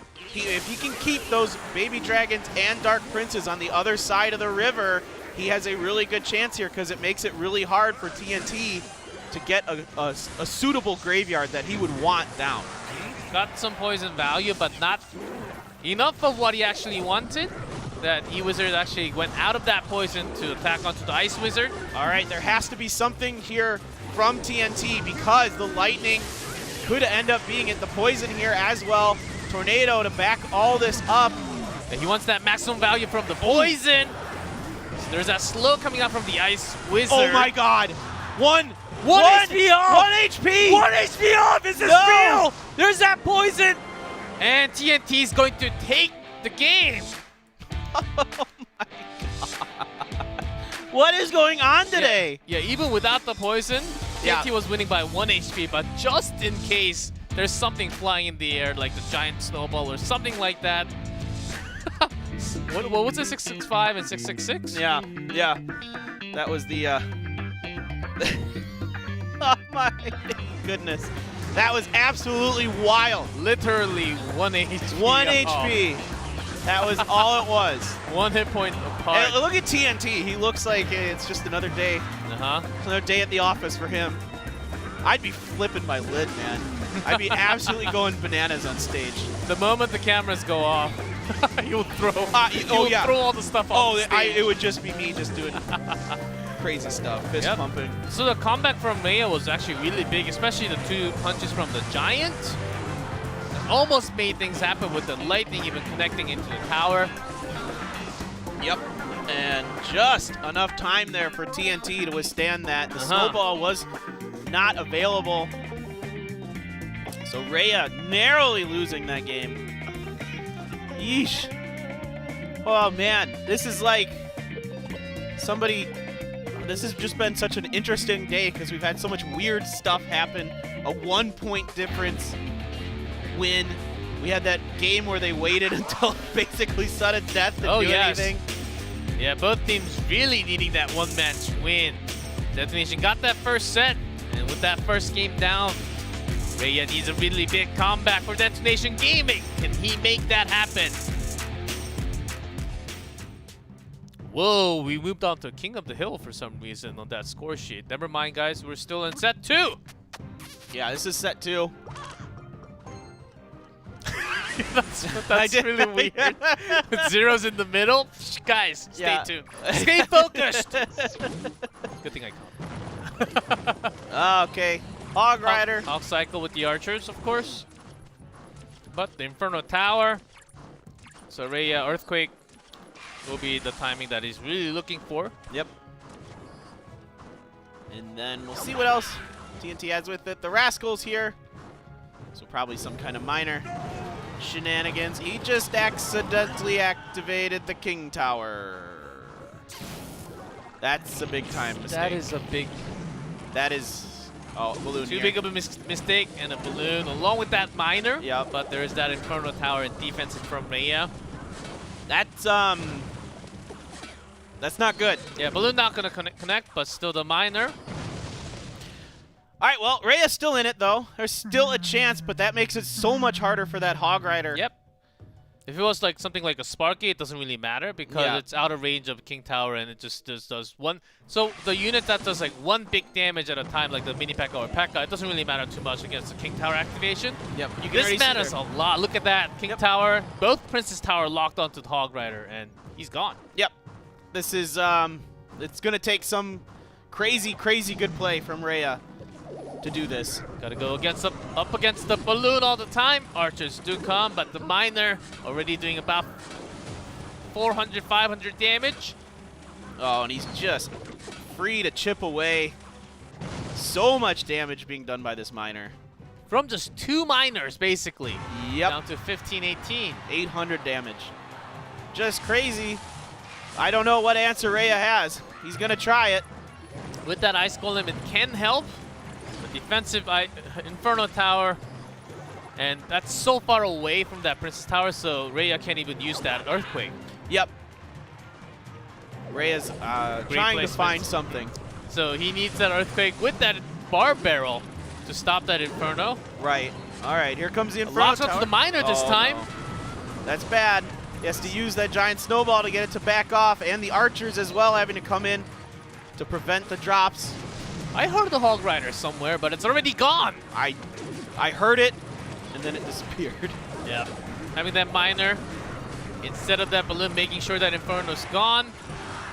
But still Inferno a little too strong. I think TNT wanted some more cheap damage so that the Inferno goes down with 1 balloon shot and then balloon moves on to the Princess Tower directly. That's what he's looking for. Not perfect, but he's still winning the game. Yep, he just needs to kind of just get that minor cycle going through here, and it will be his game. He's already done enough damage that he can try to catch Rhea off guard a little bit and get that balloon drop. Ice Golem? No. But locks onto the Princess Tower, Inferno Tower before. Okay. Well, that's still a very dead Hog Rider. And there was a little extra damage done in the bottom right. Yeah, the Rascals has to come down. And Hog will get just 1. And that's a little too far away from 1206 on the bottom right. Yep. Okay, there's that Inferno Tower. Will we see a minor this time? Nope. Opting to just hold his cards for now is TNT and set up for his next attack. The bats coming down here. And the giant snowball. Yeah, TNT has maximum elixirs. He just wants to throw those away, not waste too much elixirs. Yep. Comes the Earthquake with the snowball. Yep, okay. But that's still a dead Hog Rider. That King Tower damage really adds up. Because of no Ice Golem on the left with that Hog Rider. Good Barbarian Barrel to get those archers. And then, now we've got the minor in the back. Giant snowball as well to slow up this attack from the Princess Tower, but it will that damage will connect this time, yep. at least. Yep. 502, Reyes pushing with that Earthquake, with that Ice Golem connected into the Inferno Tower. This one? Nope. The King Tower is actually helping out so much. It's just enough that it prevents that Hog Rider from getting that hit that he might normally get. And now you got to try to spam some stuff. And when that Inferno Tower is not there, the Rascals come down from TNT. And this time it won't because, right, King Tower. That's just a really, really big mistake. And TNT's got some Miner in his hands. The next set of Balloon Miner can actually finish the game. There's that predicted Earthquake for that Inferno Tower comes down actually a little later because TNT wanted to time that perfectly. But still in time, and the Ice Golem placement here for Royale was not good enough. Just 62, that's not enough for a snowball, but... Yeah, only 6 HP will be left after that snowball. But more Miner hits will finish the game. There trying his last moment. Oh, wait! To get that Hog Rider connect! Oh, not quite. And a skeleton perfect. Good Prediction skeletons. and the Ice Golem. Oh my. But the Barbarians Archers do come in time, and that's not enough. Rhea almost pulled it off. Almost. Almost is not good enough, though. He would have won. He would have won without that King Tower. Yes. Period. There's not much else you can really talk about in that game. I mean, you can. Of course, there's other things, but like that's such a big deal. So TNT comes back hard, so OG and Entus can go into that King of the Hill. 1-1 tied and set score. Let's take a look at who comes out for King of the Hill and then determine who will have a higher chance. Let's just move on. I think it really moves. yeah. It was a huge mistake. Yep. But still, Rhea came up almost clutching that. Yeah. I mean, he played well at the end. He found the right timings to be able to get some hog hits in. And we'll get a quick replay. But, yeah, okay, so Hane x Hane, Tempura, and Rhea coming down here for Detonation Gaming against Victor, TNT, and Thunder. So, if we look at... What? You spoiled us! Oh, yeah, oops. My bad. No, yeah, this was a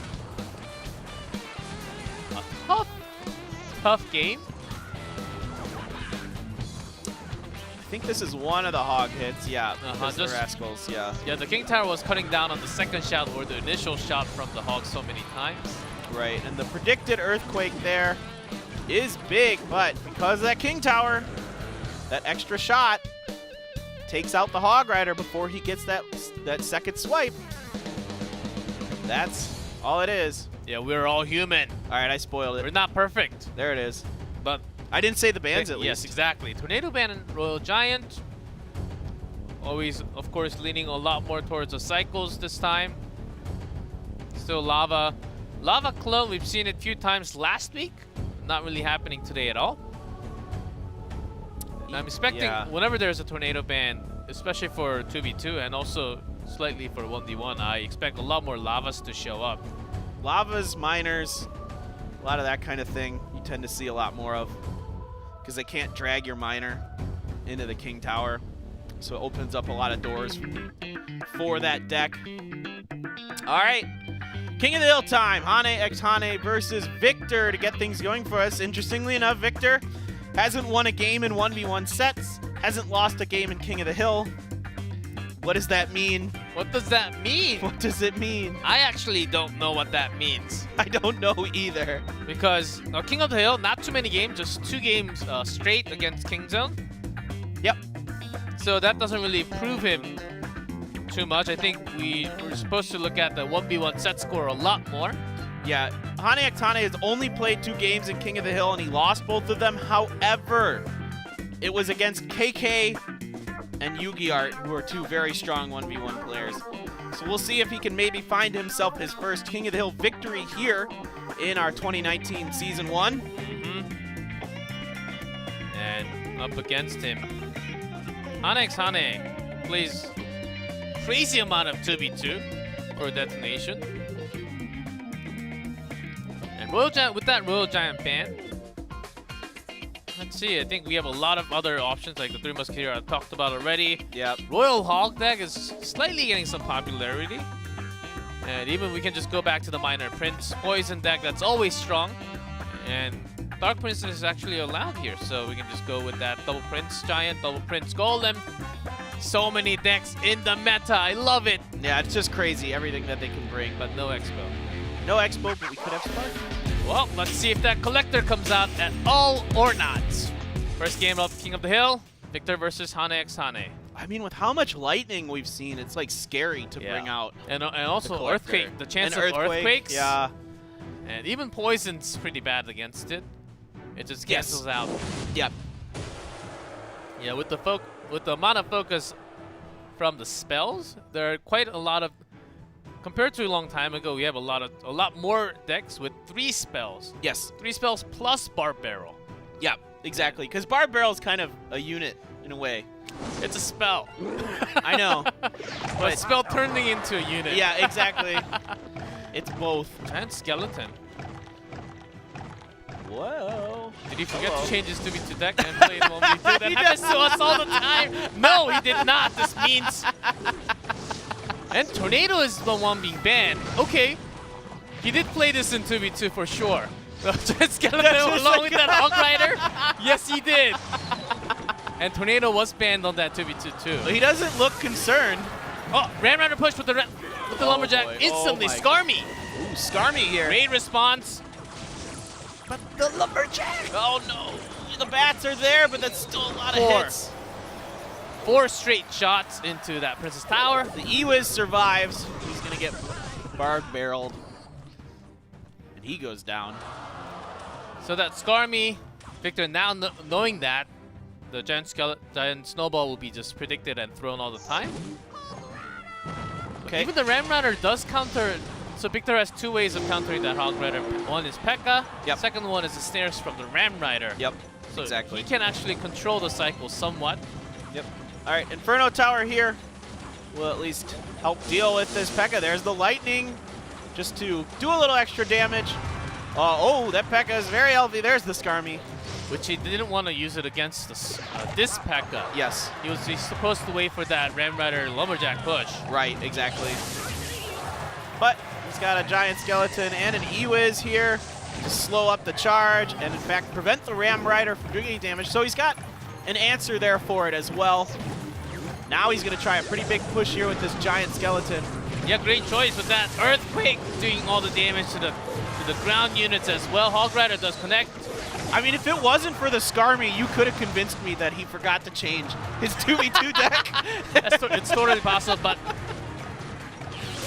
Giant Skeleton can't get that close to the tower at all. There's no way. It's so hard. It's so hard to get it through, especially with a P.E.K.K.A. Yes.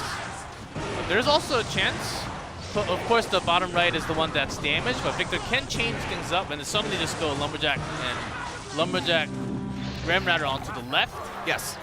But because of the pressure getting built by Hane all the time, and that might actually open up for the Giant Skeleton to go straight. Right. I mean, if you're Victor, ideally that's what you're doing, is you're having P.E.K.K.A. for defense on one side, and then you're allowed to split push with some fashion with the Ram Rider on the other. But you're right, the pressure here is just too much from Hane x Hane.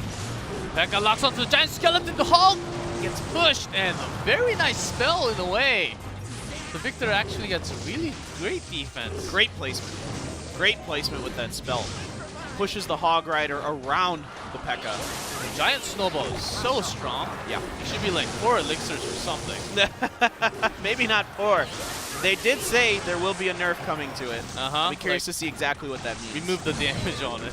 Just get rid of damage. It just knocks stuff around. I think just knocking the unit a little less can actually be just my personal opinion on it. It could be a great change. Here's the Skarmy. Victor was expecting this, and of course, reading that Hane having another Inferno Tower, great against the Baby Dragon too. Yep, and because of that, though, he doesn't have the lightning available to counter the tower, which would be nice for him to get, so he can get that extra damage. Still Victor. He would love to chip in some lightning damage, but he doesn't feel the pressure to because he needs to hold a lot for this Hog Rider. Right. Lumberjack's not bad, but that's going to let...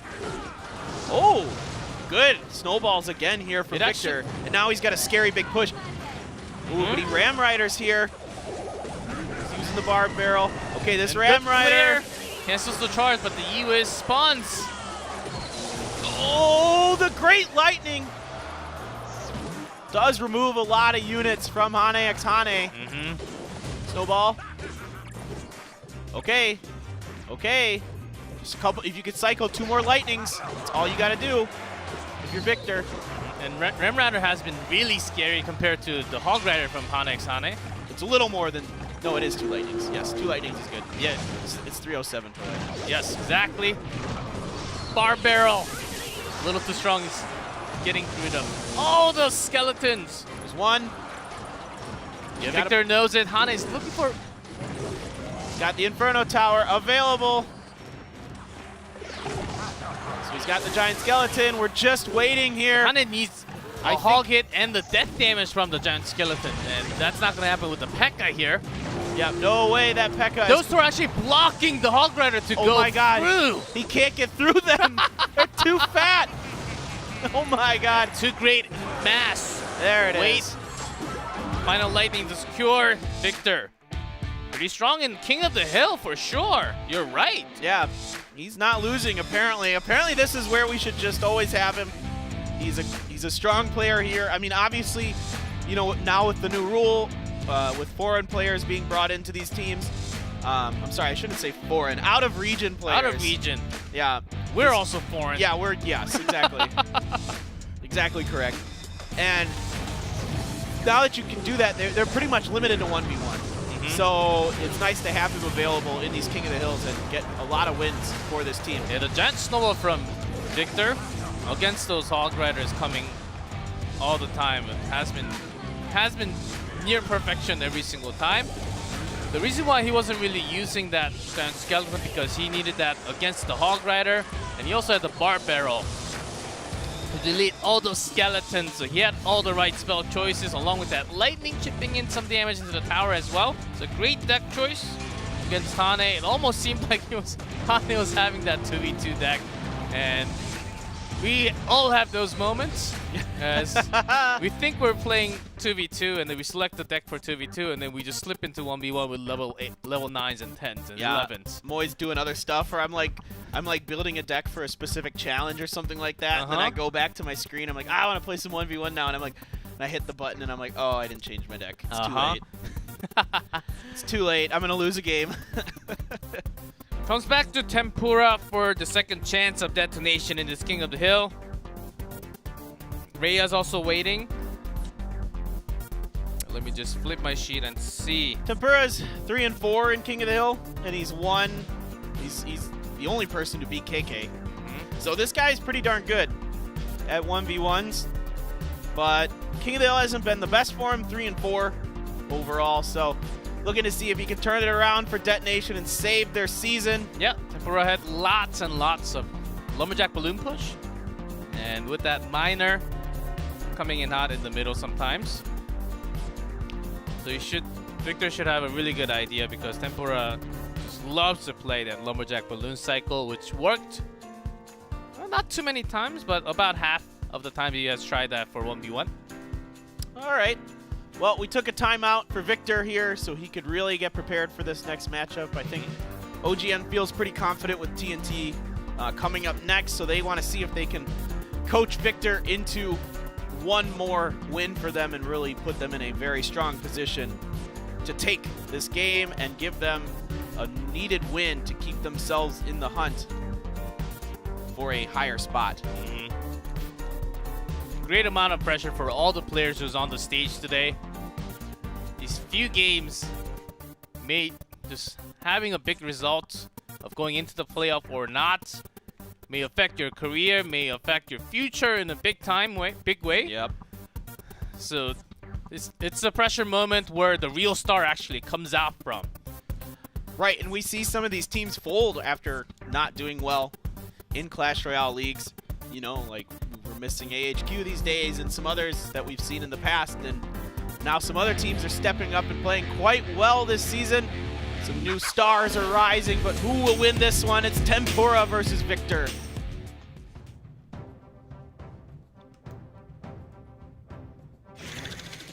Ooh. Chopsticks, noodles. right, archers, and just cycling a barbarian barrel from Victor. Bats from Tempura. There's a Dark Prince here from Victor. There's that miner. And Hunter! Uh-oh. Is this the time? It might be. We see something on the top left. Although they might not need it yet. That rascal boy did take a bit of damage. Yeah, with the rascals, it may just be the mortar miner with the skeletons. Could be, yeah. A different idea could pop up anytime. Victor, we're all guessing the same thing. Yep. We're all thinking Sparky. We all know it. All right, using the Dark Prince to counter the miner. The rascal's coming down on the bottom left here, and a Mega Minion's gonna get one swipe in. It's Dark Prince. Because those rascal girls get some separation from their boy to line up their shots, it's actually hard to drop the Sparky because it won't hit them. And there's the mortar, going to be put down defensively here by Tempura. We'll do, oh, lightning, yep, makes sense. Want to eradicate that mortar as quickly as you can. But what else follows for Victor? Well, with lightning, it seems like we know everything, but he's been hiding it for a long time.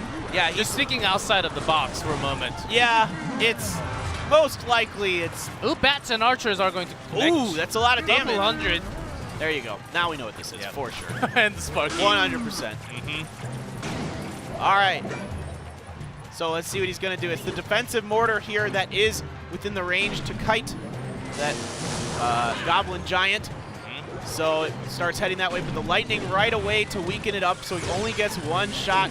Now you're putting Sparky down as well, and a rocket here to deal with the Sparky. Rocket is a great counter to Sparky, and that is why Victor did not place it before back by his King Tower. Oh yes, he was certainly expecting that coming out from Tempura with that mortar miner cycle. Oh, Dark Prince all the way on the back. Ooh. Need something in the front to take that shot. Does get the Goblin Archers Giant. are actually placed all the way on back from Tempura. This is going to be a mortar down and a big push coming down from Victor. Yeah, he's got to use that snowball to get those bats off, but so much damage coming in from the archers and the rascal girls. They just melt through those units. Nothing gets through. Yeah, great prediction by Victor to have the perfect placement on the Hunter, getting that miner down instantly. And the mortar connects to the tower, and the second shot with the miner also. Oh no, this is so bad. This is so much damage here. This could be close to it. It is just 74 and a rocket will do it. And a much quicker cycle for Tempura. It is really hard. It was really hard of a matchup, very hard counter by the deck choice. Yep. When you're trying to really have one big push with the Goblin Giant and the Sparky, you're putting big units down. And you're also, the thing is, you're putting big units, and they're also slow. Very slow. You gotta stack everything together. By the time you get to the tower of the opponent, Tempura could have taken your King Tower. Yep. That's how fast the tempo of the cycle deck is. Yep, exactly. It's just too fast for the Goblin Giant Sparky deck to handle. The rocket makes things really difficult for the Sparky player because it insta-nukes it, and away you go. And it's actually weird because even though, yeah, you're not doing damage to the Princess Tower, like the thing about Sparky is if you're not getting anything out of it, then it's like totally worth it for the player that's not Sparky to use that rocket. Yeah, you're killing the winning condition Right. for the opponent Right. when you're keeping your own. Yes, exactly. So that's exactly why you're making that elixir trade and killing your opponent's deck, basically sealing it. Here comes TNT after Victor. Still has Thunder left. And just 1-1 tied. Let's see if he brings that once again. Royal Giant Band still stays. And TNT was feeling pretty confident about lots of poisons. Just keeping himself together. Yep, absolutely. You know, the graveyard, Dark Prince deck with the poison, that kind of thing was what we saw from him one time in the 1v1, but this guy plays a decent variety of decks. Royal Giant being favored by a lot of players on both of these teams, actually. I mean, I know we've seen it from Victor, we've seen it from TNT, we've seen it from Rhea. So it really limits a lot of what these two teams like to do. But Tempura did very well there with the mortar deck. A few cards that are not being seen at all, or not too much from Asia at all. Zappies? Yep. Do tend to come out a few times with the golden pair nowadays. Yeah, and even with the graveyard and sometimes the Three Musketeers too. Yep. Yep. Yeah, we don't see much we haven't seen any Three Musketeers today. But let's get this on. Game 3. TNT on top in red. Tempura at the bottom. Well, skeletons. Tempura had that motor miner cycle last time. Motorcycle. I love that. I love the name for that deck. It's just perfect how those things work out. All right. Well, this looks like probably the Hog Rider Earthquake deck here for Tempura, most likely. Good amount of hog hits. Yeah, no kidding. From just from the starting end. Okay, Tempura with that zap wants to get a few more out of that shovel boy. Yep. There's the giant. We'll see which most likely the double prince with the dark prince already down. Now it's already a little too hard. What? Never mind. Sparky, we haven't seen the prince. That's the thing. Never mind. Minion horde. Bang. All right, so Valkyrie's not too bad here against the Sparky. Takes 2 shots. Yep. And TNT does have an Inferno Tower. Was blocked by the many minions before landing onto the giant, but still okay. Because TNT can actually cycle really quick, can have archers back to back and slow it with the giant snowball. All right, good zap there to get those skeletons, but there's the regular minions here. Going to take out that Hog Rider. It's a couple more swipes there, so basically evens up the damage that he did on the other Princess Tower as well. Not going to even deal with these minions as TNT has done more to both. We'll also sacrifice one more for Tempura onto the right because he wants to get the Sparky moving. Yeah. I think we'll see if how he wants to do this. He's gonna have to find some way. Yep.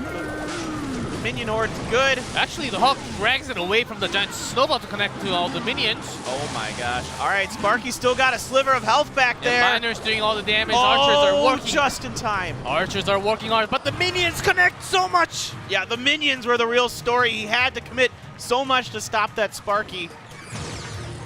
There you go, the Sparky on the right. Now here comes the Hog Rider on the left with 2 archers. Dark Prince not the ideal counter, especially when it gets snowballed. Oh, it's so many hits there for that Hog Rider. Fireball coming in here. But in time, it's going to be Tempura taking it with the miner. Last hog. Does he have enough defense available? Oh, just gets it. Tempura on fire today. Jeez Louise. Was not expecting the deck choice from Tempura at all. You would just expect the Prince or a few more like poison to follow with the miner. Yes. Or a few combos. Even the fireball. Really handling what the opponent can actually bring, like the barbarian that we were talking about the entire day, how the meta is shifting a little bit more towards more barbarians from the other regions. Yes, yes, exactly. It reduces the number of counters available to the giant to try and get him in there. Also Sparky, when Sparky's surrounded by barbs, yes, like you really want that fireball. Right. Any units that are on your Sparky, you can knock them back as well. You can zap the Inferno Tower to buy yourself some time. So there's a lot of answers to what's in the meta for defense. And the Barb Barrel got all the ones in the ground. Still minions. The 3 minions on the left dealing quite significant damage. Sparky did get a hit onto the tower over there on the right while that was going on. Jeez. So even if the Hog Rider did finish the bottom left, Sparky was going to survive for a little longer time, and the second shot would have been tower down. Yeah. All right, it's all on Thunder now. He is the last surviving member for OG Entis, looking to turn it around for his team here, win 2 in a row, and give them a victory. And of course, these teams, Detonation and Kingzone, they don't want it to be boring the next time they play. They want it to mean something if they can help it. The thing is, 0-0-0-0 1v1 King of the Hill. No real experience on stage on 1v1. Of course, he plays the game all the time. It should be confident. Sure. But it's a different feel. When I talk to the players, they always say it's a different feeling on the stage. Yep. And you really need the experience to actually get used to the environment. He's been playing a lot of 2v2s, so that's gonna help. But he's alone without a teammate this time. Yeah, in 1v1s, he hasn't played at all this season. So I'm curious to see exactly what he's gonna bring to the deck. And what Tempura himself is going to bring. Tempura has been bringing us some interesting stuff here with the mortar, and then especially Giant Sparky Miner. What Tempura just played, does Thunder have an answer against it? Lightning is a great spell. Yeah, something with lightning is really useful against Sparky. I want that emote. E-Dragons! Are they signaling something? No, willing to take a few shots from the Bard. Yeah, ooh, Bard hits pretty hard, man. Yeah, really down to 2-2-1-6. Tempura Okay. wanted to line this up. Now what do we got behind this Tempura? I don't want to try to think about this. Yeah, last time he did not have the Prince. Yep. So Lumberjack and Inferno Dragon. Yeah, still just could be lava to follow up. Yeah, it could be, this could be the Battle Ram Magic Archer deck. There are a few others. I know, I'm like looking at my list. I'm like, what else do we got going here? The next card should give us a pretty good indication. Doesn't have the Lumberjack in it, so he surely wants that Rage with something. And usually with Inferno, I've seen a lot of lava pairs, traditionally for years and years. Yeah. That makes the most sense. But you never know. All right, Iwa's here from Tempura. Come down, help deal with this Inferno Dragon, but there's a poison from Thunder. So definitely, maybe something heavy. Just the Ice Golem to defend against the Giant that's climbing up onto the Princess Tower. Good knock. Oh. But the other unit died, and therefore the Lumberjack is going to turn around, but that is a couple punches there for the Giant. And that's going to be a dead Lumberjack. Still 2,000, and great timing from the Giant. Snowball, canceling the animation of that baby dragon there. All right, cycling into the Inferno it's Dragon. the final minute time. What is Thunder hiding for us? Maybe we'll be finding out here. Just a straight up balloon. That's also Could possible. be, yeah, balloon. Balloon actually makes a lot of sense. With Lava Hound is usually with a clone these days. He's really looking for one chance to push in. 27 seconds. Big lightning there. Yeah, cancels the Inferno Tower. Now Inferno Dragon. A Ram Rider to go straight. Here. Okay, makes a lot of sense. Pairs up well with that Lumberjack. It's still landing couple. The Rage did not really pair up with that Ram Rider. Still, Tempura's able to do a lot more with that Giant push.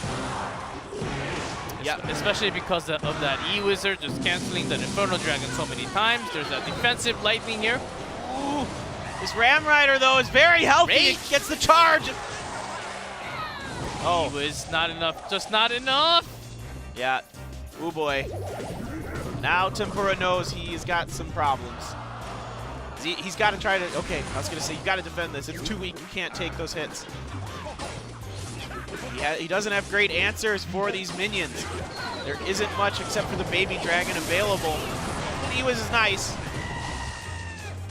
but they make it a lot more difficult. And Still the Barbarian does survive. What's he doing? He's got to drop it. Second shot does come down to 50. Poison plus the Snowball will finish the game, and Thunder will give OG Entis one more life to survive. All right, all comes down to this next game. No more timeouts. Nothing's available. It is just 1 more minute, and then this is it here. It's all on Rhea's shoulders against Thunder. Rhea got blanked in the 1v1 set, so he's going to look to turn it around, and you can tell Tempura upset at himself for that one. Really cool deck coming out from Thunder, right? Yeah. Didn't expect the Ram Rider to pair that up really quickly. Yeah. Nice deck choice. Yeah, it's a really interesting deck there with that Ram Rider and the Lumberjack.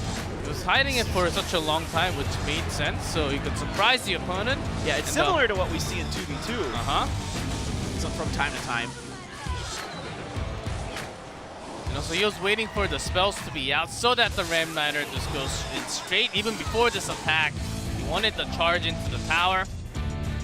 And without that giant snowball, it's a lot easier to actually connect so much more damage from the Ram Rider. Having a good idea. Thunder is showing us a show here. Yeah, absolutely. Comes out, wins his first 1v1 game of the season. That is really impressive for him to be in that moment to play clutch like that. And now it is just Rhea versus Thunder to finish this off. What will Rhea opt to bring this time? Can he try the Hog Rider Earthquake deck again without the mistake? Try to find the victory, or will he go for something else? It's Royal. It's one of his favorite cards, the Royal Giant Band. So gonna have to try some other things here. Yeah, we're seeing a lot more Ram Rider and the Hog Riders because of Tornado being banned too. And both of these teams really liking those riders to go straight. How do you get rid of that Inferno Tower? I think that's one of the questions that you really start to question yourself when you're building the deck. Earthquake can be an answer, sometimes a poison. If you want some more damage chipped in, and if you also have some units that can get more value out of that poison, keeping them away, something like a Giant to do some damage, or you can just pair that up with the Graveyard. That's also a great one. Yeah, it's why Lightning has become so popular as well in the meta, is because it does so well against the Inferno Tower. And also deal a lot of chip damage, but this is it, a big game here. The game number 5, match point, starts now. For either team. I do really like that emote. I like almost all the emotes. Like, there's none I don't want. Every time a new one comes out, I'm like, I want that. I want that. Spend those gems. I know. I have a lot saved up. Maybe I should. Yeah, find them on. Good game. Already GG called. E-Wiz. Yeah. And the regular P.E.K.K.A. we're not really seeing so many things. Yeah, so many different things. Yeah, pretty standard stuff here from Thunder. And this is gonna really slow up that P.E.K.K.A. allow them to get the skeletons down to kite him. There's a baby dragon here from Thunder. Good snowball. Knocking all those units back, and he gets one zap in from that E-Wizard. No real difference between the two. Rhea just, he loves to emote all the time. He is an emoter. That is for sure. He's taking a minute to ponder there. They're both going to leak a little elixir. Just kind of mull things over exactly how they want to approach this next cycle. Quite important here. So Electro Wizard, of course, used to counter the baby dragon. Very good for that. Yeah, coming out from the shots from the Princess Tower, you do want to pair even the skeletons. Just to connect one more damage for the Electro Wizard onto the tower. Right. Looks like both players just want to hold their cards tight for now. Not reveal. Okay, there's the Giant here for Rhea. And the P.E.K.K.A. will be put down to counter that. The Prince will be put in behind the Giant. He will ride him to the other side of the map. Starts pushing the Giant into the range of P.E.K.K.A. directly. There's that Lightning. Get rid of Electro and the defensive Lightning. Both players Lightning. Nobody wants that Inferno Tower around. And the real question now, what are we sitting on here, Thunder? last card, we're not sure. Here comes another snowball just to soften these units. It's got to be one of those rams. One of those rams. That's basically what I was thinking. Maybe the battle ram's a little more likely because of lightning, but either fits. Got everything out. Looking for some opening maybe on the left side too when he has some extra elixirs. Yep. Enough damage there between the Baby Dragon and the Mega Minion to take down the P.E.K.K.A. It is very defensive between these two players. There has been almost equal amounts of damage done. There it is. There's the Ram Rider. So no dash from the Bandit into the Prince. Good placement from Rhea. All right. Really keeping all those attacks. Because Rhea had a good idea that it's going to be some type of Ram or the Ram Rider. Right. Okay. So only the chip damage that has really went in is basically the snowballs. Yep. A few scratches from like the barbarians and that's it. And the lightnings, yeah. There's just not much. It's just both players are playing such good defense here. Good bar barrel. Getting that skeleton's down. Has to use the snowball to keep the Ram Rider back. The Baby Dragons are gonna chew into each other here. We're gonna get a bridge spam from a Bandit. Yeah, 2 minutes left. Still has almost lowest one is 1945. But one slip will change everything. This one's pretty slowed up now. Neither player, because of all these Baby Dragons and E-Wizards and all this other stuff, it slows everything up in the middle. Really aggressive lightning hitting the tower. I think that's the right play there by Rhea. Absolutely. But Thunder has a bigger push setup because of that. Had some elixir to use and spare. Ram Rider gets pushed away. Everything's so slowed up. 2 Mega Minions here.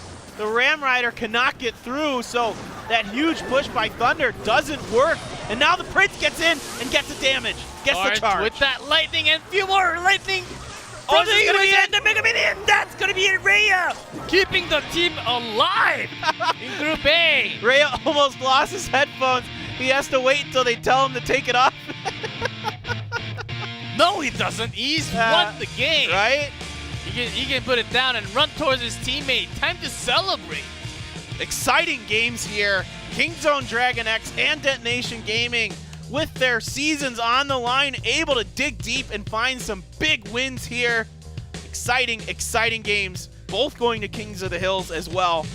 My goodness.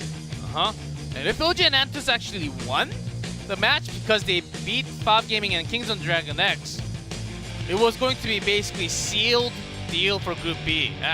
That was actually going to happen, about to happen.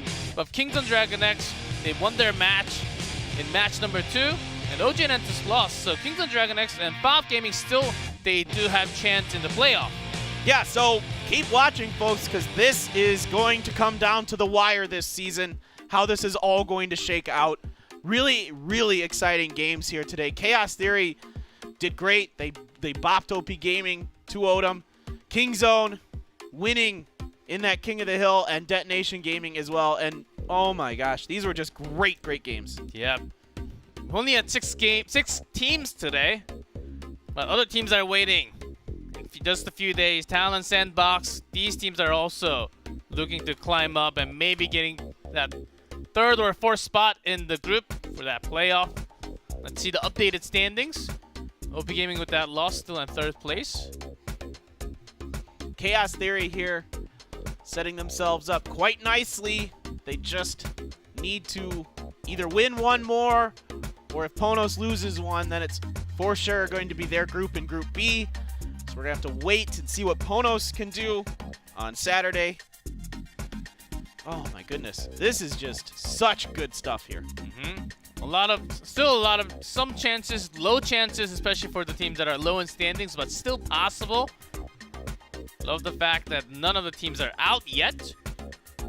Here comes the next set of matches. Granny Sports Kicks, Sandbox Gaming Ponos, Talon Fob. So expecting some crazy games to come out from the final few days that we have left in the regular season. It's getting exciting. Man, Bren versus Kicks is going to be really interesting. Both of those teams at 6-3, looking to try to get one of those second or first place spots to give themselves a bye. So that is a huge, huge game for the implications for the playoffs.